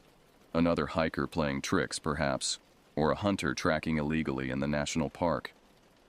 I broke camp efficiently and consulted my GPS. Today's route would take me higher into alpine terrain, more exposed, but with better visibility. The thought of open sightlines brought some comfort as I shouldered my pack and began walking. The trail grew steeper, switchbacking through increasingly sparse forest. My legs burned with exertion, but I welcomed the physical distraction. By mid-morning, I'd gained nearly 2,000 feet of elevation and reached a small plateau where the trees thinned to reveal a panoramic view of jagged peaks and valleys shrouded in mist. I paused to catch my breath and check my bearings. The map showed my intended campsite lay about 4 miles ahead, beside an alpine lake nestled in a cirque between 2 mountains. I'd make it by early afternoon if I maintained my pace. As I drank from my water bottle, something caught my eye at the forest edge, a structure that didn't belong. Approaching cautiously, I found a crude arrangement of sticks, bound with what appeared to be sinew, forming an unmistakable humanoid shape about 2 feet tall. It hung from a low branch, twisting slightly in the mountain breeze. The stick figure wasn't weathered or aged. It had been made recently, the bindings still moist, the broken ends of the sticks fresh and green. I'd heard of trail markers left by hikers, but this was different. This felt personal, intentional. I took several photos, then continued walking, trying to rationalize what I'd seen. Perhaps kids from a nearby town sometimes hiked up here. Maybe it was some kind of scientific research marker. But the explanations felt hollow against the growing certainty that I was not alone in these mountains. Around noon, I stopped beside a small stream to refill my water bottles. The forest had thinned further, the trees now stunted by elevation and exposure. I should have felt safer in this more open terrain, but instead felt increasingly vulnerable. Visible from all angles, nowhere to hide. The water was ice cold, numbing my fingers as I worked my filter. That's when I noticed the reflection in the stream. A figure standing on the ridge above me, silhouetted against the sky. I spun around, water sloshing from my bottle, but saw nothing. The ridge stood empty against clouds heavy with more coming rain. I packed quickly and moved on, keeping to exposed areas where I could scan my surroundings. By mid-afternoon, heavy clouds had rolled in and the temperature dropped sharply. The lake appeared ahead just as the first snowflakes began to fall, small at first, then larger, driven horizontally by gusting wind. The designated campsite sat in a small copse of stunted pines near the lakeshore. I set up my tent with cold-numbed fingers, securing it against the strengthening wind. The snow was falling heavily now, accumulating quickly on the ground. October storms in the Cascades were unpredictable, but not uncommon.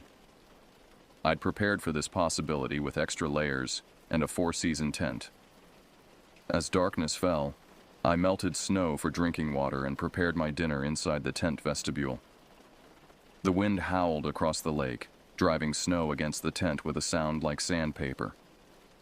My headlamp carved a small sphere of light in the growing darkness, beyond which the world disappeared into swirling white. I checked my GPS and calculated options. The storm complicated things. Continuing the planned route over the high pass tomorrow would be dangerous in these conditions. Returning the way I'd come meant facing whatever had left those tracks and constructed that stick figure. Neither option appealed, but the decision could wait until morning. Perhaps the storm would pass by then. As I organized my gear and prepared for another long night, a sound rose above the wind. Rhythmic tapping on wood, 3 beats followed by 2, repeated. Not random, deliberate. I extinguished my headlamp and sat motionless in the darkness, straining to pinpoint the source. It seemed to come from the far side of the lake, perhaps half a mile away. Then it stopped abruptly, leaving only the storm's voice. Minutes later, a response came from much closer. The same pattern, 3 beats then 2, but heavier, deeper. This sound came from just beyond my campsite, no more than 50 yards away. They were communicating, and I was caught between them. I slept fitfully, waking at every noise above the storm's constant howl. By morning, 8 inches of fresh snow blanketed the landscape, transforming the familiar into something alien. The lake had partially frozen overnight, its surface a patchwork of ice and dark water. The temperature had plummeted well below freezing. The weather alone would force a change of plans. The high country route ahead would be treacherous in these conditions. Steep slopes loaded with fresh snow meant high avalanche danger. I'd have to retrace my steps, despite the growing dread that coiled in my stomach at the thought. I melted snow for coffee and studied my map, plotting the safest route back to the trailhead. 8 miles today would bring me to an emergency shelter marked on the map, a basic 3-sided structure maintained by the Forest Service. From there, another 9 miles would return me to my vehicle. The storm had lessened overnight, though heavy clouds still pressed down on the mountains. I broke camp methodically, my breath fogging in the frigid air. As I shouldered my pack and took one last look at the lake, I noticed something that stopped me cold. Tracks crossed the fresh snow along the lakeshore. The same oversized barefoot prints I'd seen around my tent the previous morning. But what disturbed me most wasn't their presence. It was their timing. The snow had stopped falling only 2 hours ago, which meant whatever made those tracks had passed by very recently, and it was heading in the same direction I needed to go. I considered my options. Staying put meant risking exposure as supplies dwindled and temperatures dropped. The emergency shelter offered my best chance for safety. I had to move forward. I followed the trail carefully, maintaining distance from the strange tracks that paralleled my route about 30 yards to the north. The descent was treacherous. Steep switchbacks covered in fresh snow that concealed ice and rocks beneath. Twice I slipped, catching myself with my trekking poles before disaster struck. Around mid-morning, I entered denser forest where the snow thinned under the canopy. The tracks I'd been following disappeared among the exposed roots and fallen leaves, and I felt both relief and heightened vigilance. The forest had fallen unnaturally quiet again. No birds, no rustling of small animals. I stopped to consult my GPS and eat a quick snack of trail mix and jerky. The emergency shelter lay about 4 miles ahead. If I pushed, I could reach it by early afternoon. As I repacked my food bag, a branch snapped loudly in the forest to my right. I froze, listening intently. Nothing moved. Nothing sounded. Then, a rhythmic scraping, like claws or nails dragging slowly across bark. "Hello?" I called, my voice hollow in the still air. "Is someone there?" The scraping stopped immediately. I didn't wait for more. Abandoning stealth, I moved quickly down the trail, no longer concerned with noise, but with putting distance between myself and whatever lurked in the trees. The terrain grew steeper, forcing me to slow despite my urgency. Each time I paused to navigate a difficult section, I heard movement in the forest, not directly following the trail, but paralleling it, keeping pace without revealing itself. By noon, sweat drenched my base layers despite the cold. I'd pushed harder than I should have, and my legs trembled with fatigue. According to my GPS, the emergency shelter lay just over a mile ahead. I allowed myself a brief rest, sitting on a fallen log while scanning the surrounding forest. That's when I saw it, just a glimpse through the trees, but unmistakable. A figure, taller than any human should be, moving with unnatural smoothness through the forest.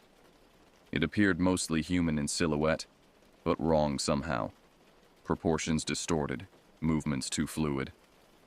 Before I could focus clearly, it slipped behind a massive cedar and vanished.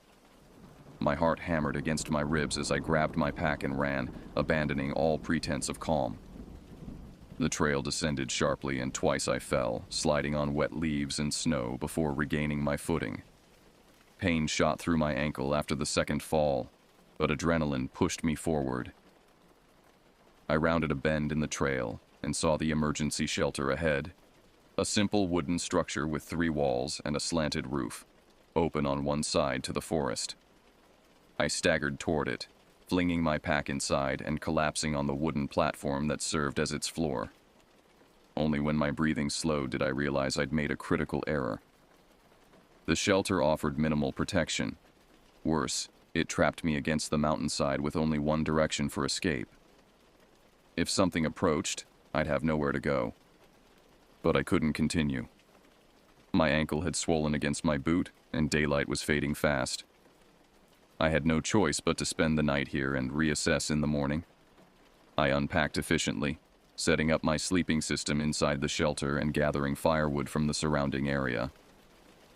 A fire ring of stones stood just outside the shelter's open side. With numb fingers, I built a small fire, feeding it carefully until flames pushed back the gathering gloom. As darkness fell completely, I heated water for a meal of freeze-dried stew, eating mechanically while scanning the forest edge visible in the firelight. The flames illuminated perhaps 30 feet of the surrounding area, beyond which the night formed an impenetrable wall. I elevated my injured ankle on my pack and inspected it by firelight. Not broken, but badly sprained. Walking out tomorrow would be painful, but possible if I fashioned a better support from the first aid supplies in my pack. The fire's warmth and light provided an illusion of safety, and I found myself drifting despite my determination to remain vigilant. I added the last of my gathered wood to the flames and crawled into my sleeping bag, keeping my knife and headlamp within easy reach. Just as exhaustion began to overcome fear, the forest erupted with sound. A scream that began as something recognizably human, but twisted into something else entirely. Something that raised the hair on my neck and sent ice through my veins. It echoed off the mountainsides, seeming to come from everywhere at once. I sat bolt upright, knife in hand, staring into the darkness beyond the dying fire. The scream came again, closer this time, followed by the sound of something large moving through the underbrush, branches snapping, leaves rustling. The fire had burned down to embers, providing barely enough light to see the shelter's edge. I reached for more wood, but my supply was exhausted. The sounds drew closer, deliberate and unhurried. Then silence fell again, deeper and more complete than before. Even the wind had died. I strained to hear anything beyond the pounding of my own heart. A shadow moved at the edge of the firelight, tall and misshapen, neither fully animal nor human. I caught a glimpse of antlers or branches rising from its head before it withdrew into darkness. The fire sputtered and died, plunging the shelter into complete blackness. Dawn broke gray and forbidding. I hadn't slept, maintaining a rigid vigil through the endless night. Whatever had approached the shelter hadn't advanced further, but I'd heard movement in the surrounding forest until first light. Circling, watching, waiting. My ankle throbbed relentlessly. I unwrapped the compression bandage I'd applied the previous night and winced at the mottled purple bruising. Still, I could bear weight on it, enough to keep moving, which was all that mattered now. The forest dripped with condensation, each droplet catching the weak morning light like glass beads. Under different circumstances, I might have appreciated the beauty. Now I saw only a landscape of threat and exposure. I boiled water for instant coffee, the small stove's hiss abnormally loud in the stillness. While the water heated, I inspected the ground around the shelter. The evidence lay plain in the thin layer of snow and mud, tracks circling the entire perimeter, the same oversized barefoot prints I'd seen before, but now accompanied by strange drag marks, as though something heavy had been pulled alongside. Most disturbing were the prints' depth and clarity. Whatever made them had stood in place for long periods, watching me through the night. In several places, I found 5 deep impressions at the track's front, like elongated fingers or claws had dug into the earth. My hands shook as I repacked my gear. The trailhead lay approximately 9 miles ahead. With my injured ankle, the journey would take most of the day, but reaching my vehicle before nightfall remained possible if I started immediately. I fashioned a more supportive wrap for my ankle using athletic tape from my first aid kit and swallowed ibuprofen to manage the pain. Every instinct screamed for immediate departure, but I forced myself to eat a protein bar and study my map one last time. The trail followed a stream for several miles before joining a wider Forest Service road for the final stretch to the parking area. By 8 a.m., I was moving downhill at a careful but determined pace. My ankle protested with each step, but the tape provided enough support to continue. The forest seemed to press closer here, the trail narrowing between dense stands of ancient trees whose branches intertwined overhead to block most of the morning light. I'd covered perhaps 2 miles when I noticed the first of the markings, a series of symbols carved freshly into a cedar trunk beside the trail.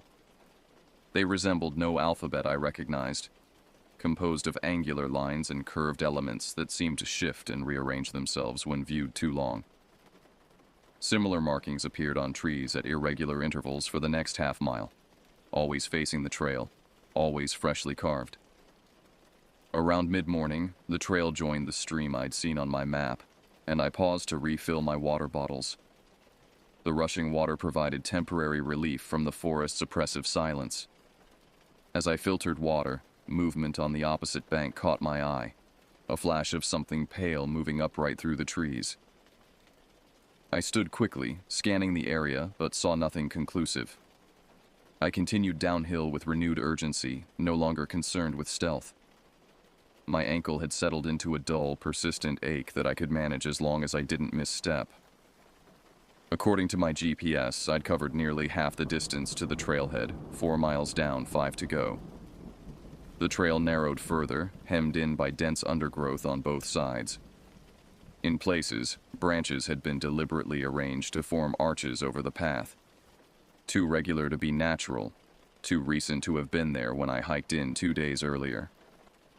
I ducked beneath them without stopping, unwilling to deviate from the established route despite the growing sense of entering a passage designed by something other than the Forest Service. Around noon, I reached a small clearing where the trail crossed an old wooden bridge over the now substantial stream. I paused mid-span, breathing heavily from exertion and persistent fear. The forest had gone silent again. Not even the sound of wind disturbed the unnatural stillness. That's when I saw it clearly for the first time. It stood at the far end of the bridge, a figure that approximated human form but violated every natural proportion. Impossibly tall and thin, with limbs that seemed too long and jointed in the wrong places. Its skin, where visible beneath caked mud and what looked like animal hides, was a pallid gray-white. Atop its elongated head rose a crown of what I'd initially mistaken for antlers, but now recognized as a headdress made from the desiccated remains of small animals and birds, interwoven with branches and bones. But it was the face that froze me in place. Gaunt and stretched, with eyes too large and too dark in hollowed sockets. The mouth extended too wide across the lower portion, filled with teeth that appeared filed to points. We stared at each other across 20 feet of weathered planks, neither moving, neither making a sound. Its head tilted slightly, studying me with an intelligence that seemed coldly curious rather than hostile. Then it opened its mouth wider than should have been possible, and released the same scream I'd heard the previous night. Starting human before distorting into something that resonated at a frequency that vibrated in my chest and skull. I didn't think. I turned and ran, abandoning the trail and plunging into the forest on the opposite side. My ankles screamed in protest as I crashed through underbrush, heedless of direction except away. Behind me came sounds of pursuit. Not running, but a rapid, loping movement that covered ground with terrible efficiency. I scrambled up a steep embankment, fingers digging into soil and roots for purchase. At the top, I risked a glance back and saw it emerging from the trees below, moving with a jerky, disjointed gait that covered ground with unnatural speed. It paused, head swiveling as it scanned the slope, then locked its gaze directly on me. I ran again, no longer following any path, simply moving downhill in the general direction of the trailhead. My pack caught on branches, slowing me further. Twice I fell, the second time sliding down a muddy slope before crashing into a tangle of deadfall. The impact knocked the breath from my lungs. I lay stunned for precious seconds, then forced myself to crawl beneath the fallen tree, pressing my body into the narrow space between massive roots and soil. Through a small gap, I could see a limited section of the forest slope above. My breath came in ragged gasps that I struggled to silence. It appeared moments later, moving with that same disjointed, efficient gait. It paused on the slope, its head swiveling as it scanned the area. Then it dropped to all fours in a motion that seemed to dislocate and rearrange its limbs. It pressed its face to the ground, moving in a pattern I recognized with horror. It was tracking me by scent. I pressed deeper into my hiding place as it worked its way down the slope, moving in widening circles from where I'd fallen. It passed within feet of my location, close enough that I could see the intricate construction of its headdress. Tiny bird skulls and vertebrae woven with twigs and sinew into a crown that added to its already unnatural height. Then it stopped, head snapping toward my hiding place with terrible precision. It remained motionless, staring directly at the fallen tree where I hid. Slowly, it began to approach on all fours, movements becoming more fluid and animal-like with each foot of distance closed. I gripped my knife with white-knuckled intensity, knowing it would provide little defense but unable to flee. The creature reached the edge of the deadfall and began to circle, seeking access to the space beneath. I tracked its movement by sound, turning slowly to keep facing the direction of its approach. A long, pale hand with elongated fingers appeared at the edge of my vision, reaching slowly into the space. The fingers terminated in blackened nails or claws that dug into the soil as it pulled itself closer. I had nowhere left to retreat. I raised my knife and prepared to defend myself, knowing the futility but refusing to die without resistance. Then distantly came the sound that saved me. Human voices calling back and forth. A hiking group, somewhere on the main trail perhaps half a mile away. The creature froze, head turning toward the sound. It withdrew its hand and rose to its full height, listening intently. The voices came again, closer now, accompanied by the distinctive sound of trekking poles against stone. Without a sound, it moved away from my hiding place, disappearing into the forest with that same unnatural speed and grace. Within seconds, it had vanished completely. I remained hidden, trembling with adrenaline and fear, until the voices grew distinct enough to make out words. Then I crawled from beneath the fallen tree and began moving toward them, determined to reach other humans, regardless of my appearance or their reaction to my state. I stumbled through the underbrush toward the voices, my ankle threatening to collapse with each step. The hiking party, 3 men and 2 women in brightly colored outdoor gear, stared in shock as I emerged onto the trail 50 yards ahead of them, mud-covered and wild-eyed. "Jesus," one of the men said, hurrying forward. "Are you okay?" I nearly collapsed as they reached me, strong hands catching my arms as my legs finally gave out. Through gasping breaths, I managed to explain I'd been injured and separated from the trail. I said nothing about what had pursued me. The words wouldn't form, and I knew how it would sound. They helped me to a fallen log and offered water and energy bars while examining my ankle. One woman, a nurse from Seattle, rewrapped it professionally, clucking over the swelling and discoloration. "You can't walk on this," she said firmly. "Not 9 miles to the trailhead." "I have to," I insisted, eyes scanning the forest edge continuously. "We need to keep moving.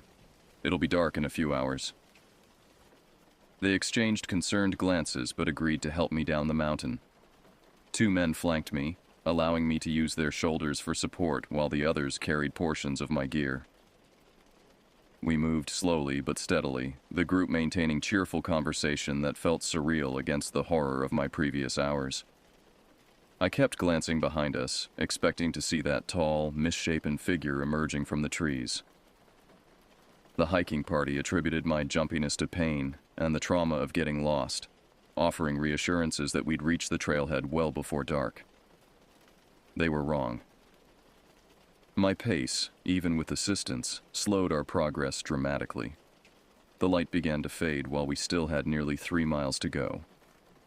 The group leader, a bearded man in his 50s named Jack, made the decision to camp at the next suitable site rather than risk night hiking with an injured person. I protested vehemently but was overruled. They couldn't understand my terror of spending another night in these woods, and I couldn't explain without sounding deranged. When we reached a small clearing beside the stream, they efficiently established camp, setting up tents and gathering firewood while I sat useless and panicking on a log. "You're safe now," the nurse, Kimberly, assured me, misinterpreting my fear as general anxiety about being injured in the wilderness. "We've got plenty of supplies, a satellite phone if things get worse, and 5 people to keep watch." I nodded woodenly, accepting a bowl of rehydrated camp stew while scanning the darkening forest edge. The group's fire burned bright and hot, illuminating our small circle of tents. They'd set up an extra 1-person tent for me, positioned between their larger shelters. As night fell completely, the group's mood remained upbeat. They shared whiskey from a flask and swapped stories of previous adventures. I contributed minimally, my attention fixed on the darkness beyond our camp and the sounds of the forest. Around 10 p.m., the group began retiring to their tents. Jack announced he'd take first watch, standard precaution for bear country, and would wake his friend Doug at midnight for the second shift. I retreated to my borrowed tent, but left the vestibule open, knife beside my sleeping bag. The fire burned lower as the night deepened. Jack sat beside it, occasionally adding small branches to maintain the flame. From my position, I could see his silhouette against the firelight, solid and reassuring. I must have dozed despite my determination to remain awake. I startled back to consciousness at the sound of movement outside my tent. The fire had burned to embers, providing minimal light. Jack was no longer visible at his post. "Jack?" I whispered, reaching for my knife. No response. I crawled to the tent opening and peered out. The camp lay silent and still. No one sat by the fire. I scanned each tent, noting they all appeared secure and undisturbed. Perhaps Jack had woken Doug for his shift, and I'd slept through the exchange. Then I saw it. A dark figure standing at the edge of the camp, taller than the surrounding undergrowth. It remained perfectly still, watching. Not Jack, not Doug, not human. I retreated into the tent, heart hammering, mind racing through options. I could call out, wake the others. But if I did, what then? 5 hikers with trekking poles against whatever stalked us? Running was impossible with my injury. Hiding offered temporary safety at best. Minutes passed in agonizing silence. I pressed my eye to a small gap in the tent fabric, maintaining visual contact with the figure. It hadn't moved, remaining motionless at the forest edge. A sound to my right, fabric rustling, a zipper opening, one of the hikers emerging from their tent. I wanted to call out a warning, but feared drawing the creature's attention directly to me. Doug appeared in my limited field of vision, moving toward the dead fire. He knelt to stir the embers and add kindling, his back to the forest edge where the figure stood. I waited for the attack, muscles tensed to bursting. But nothing happened. Doug worked at rebuilding the fire, unaware or unconcerned with the presence watching from darkness. The fire caught, flames growing to illuminate the clearing. Doug stood, stretching, and walked a complete circuit of the camp, passing directly between me and where I'd seen the figure. But the space stood empty now. Nothing remained at the forest edge. I scanned frantically, searching every shadow and dark space between trees. Nothing. No sign of the tall, misshapen form I'd seen moments earlier. Doug completed his circuit and settled by the fire, pulling a paperback from his pocket. Normal. Mundane. As though nothing threatened us from the darkness. Had I imagined it? Was my mind creating threats from shadow and suggestion? I shifted position, wincing as my injured ankle protested, and froze at a sound directly above me. The soft scrape of something moving across the tent's rainfly. Not wind, not a branch. Something with weight and purpose, dragging deliberately across the fabric. I looked up as a hand-shaped impression pressed down against the tent ceiling. 5 elongated fingers splayed wide, applying increasing pressure until the waterproof fabric began to stretch inward. My paralysis broke. I scrambled backward, abandoning silence, and screamed for help as the tent ceiling continued to deform under that terrible pressure. The clearing erupted into chaos, shouts, flashlight beams cutting through darkness, the sound of zippers and running feet. The pressure vanished instantly from above me. Doug reached my tent first, flashlight beam illuminating my terrified face as he yanked the vestibule fully open. What happened? Are you hurt? Words tumbled out incoherently. Hand, roof, watching us, not human. The others gathered around, faces showing concern and confusion. Jack knelt beside me, steady hand on my shoulder. Slow down, he said. What did you see? I described the figure at the camp's edge, the hand pressing down from above. As I spoke, Jack directed his flashlight beam upward, illuminating the tent ceiling. 5 distinct muddy impressions marked the green fabric, elongated finger shapes pressed deep enough to stretch the material. The group fell silent, staring at the unmistakable handprint much larger than any human could make. Maybe a bear, Kimberly suggested weakly. Bears don't have fingers, Doug replied, voice tight with new fear. Jack took control, organizing an immediate departure despite the darkness. No one questioned the decision after seeing those muddy impressions. Within 20 minutes, we had packed essential gear and abandoned the rest, headlamps illuminating the trail as we moved downhill in tight formation. My ankle had worsened, but adrenaline dulled the pain as Doug and Jack supported me between them. We moved as quickly as safety allowed, every snapping twig or rustling leaf amplifying our collective fear. The night seemed endless, each section of trail identical to the last in our narrow beams of light. We spoke little, saving breath for movement and listening intently to the forest around us. Twice we stopped at sounds from the darkness, movement paralleling our route just beyond the range of our lights. Each time we huddled closer, backs together, lights pointed outward until we convinced ourselves it was safe to continue. The forest played tricks in the darkness. Shadows became watching figures, then resolved back into branches and trunks. Wind through leaves mimicked whispers and footsteps. Yet underneath these explicable phenomena lay something undeniably real. A presence moving with us, watching, following, waiting. Around 3 a.m., Jack's flashlight captured a reflective surface ahead, a metal sign marking the final approach to the trailhead.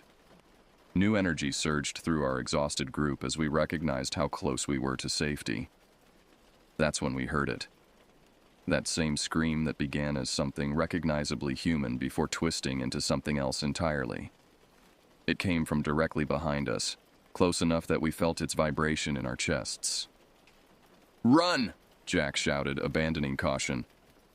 Doug and another man practically carried me between them as we fled down the trail, headlamp beams bouncing wildly. Behind us came sounds of pursuit, crashing underbrush and that terrible loping cadence I recognized from before. The parking area appeared ahead, a small dirt lot with our vehicles clearly visible in the darkness. Doug fumbled with his keys as they half-dragged me across the final distance. We piled into their SUV, doors slamming as Jack gunned the engine to life. Headlights cut through darkness, illuminating the trailhead entrance we'd just emerged from. For a split second, it stood there, tall and misshapen against the tree line, that crown of bones and antlers silhouetted in the vehicle's lights. Then Jack accelerated hard, tires spraying gravel as we fishtailed onto the Forest Service road. No one spoke as we descended the mountain, each processing what we'd experienced in our own way. My last image as we rounded the bend was of that figure still standing motionless at the trailhead, watching our departure with those two large eyes in its gaunt, stretched face. I never saw my vehicle again. Never returned to retrieve the gear we abandoned. Some things carry too high a price to reclaim. The hospital in the small mountain town had limited resources but sufficient expertise to treat my ankle. A grade 2 sprain with torn ligaments that would require weeks of recovery. The emergency room doctor listened to our abbreviated account with professional skepticism, attributing our collective fear to the stress of a night evacuation and possible encounters with local wildlife. Cougar, most likely, he suggested, noting down possible wildlife encounter on my chart. They've been known to stalk hikers, especially injured ones. You folks did the right thing getting out of there. We didn't argue.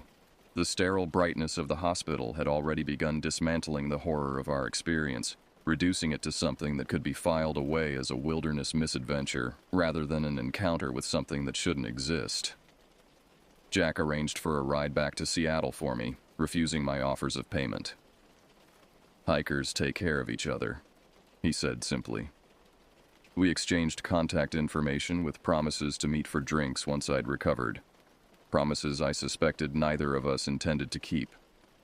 Some experiences create bonds that are simultaneously too strong and too uncomfortable to maintain. In the weeks that followed, I replayed every moment of those 3 days in the mountains. Rational explanations presented themselves during daylight hours. A deranged human living in the wilderness, stress-induced hallucinations, the power of suggestion magnified by fear and isolation. At night, those explanations dissolved against the memory of that face, those proportions, that crown of bones that no human would construct or wear. I researched obsessively, starting with local news reports of missing hikers and strange occurrences in the North Cascades. The numbers were higher than I'd expected. Dozens of unsolved disappearances over the past decade, concentrated in specific areas, including the region where I'd hiked. My search expanded to indigenous folklore about the area.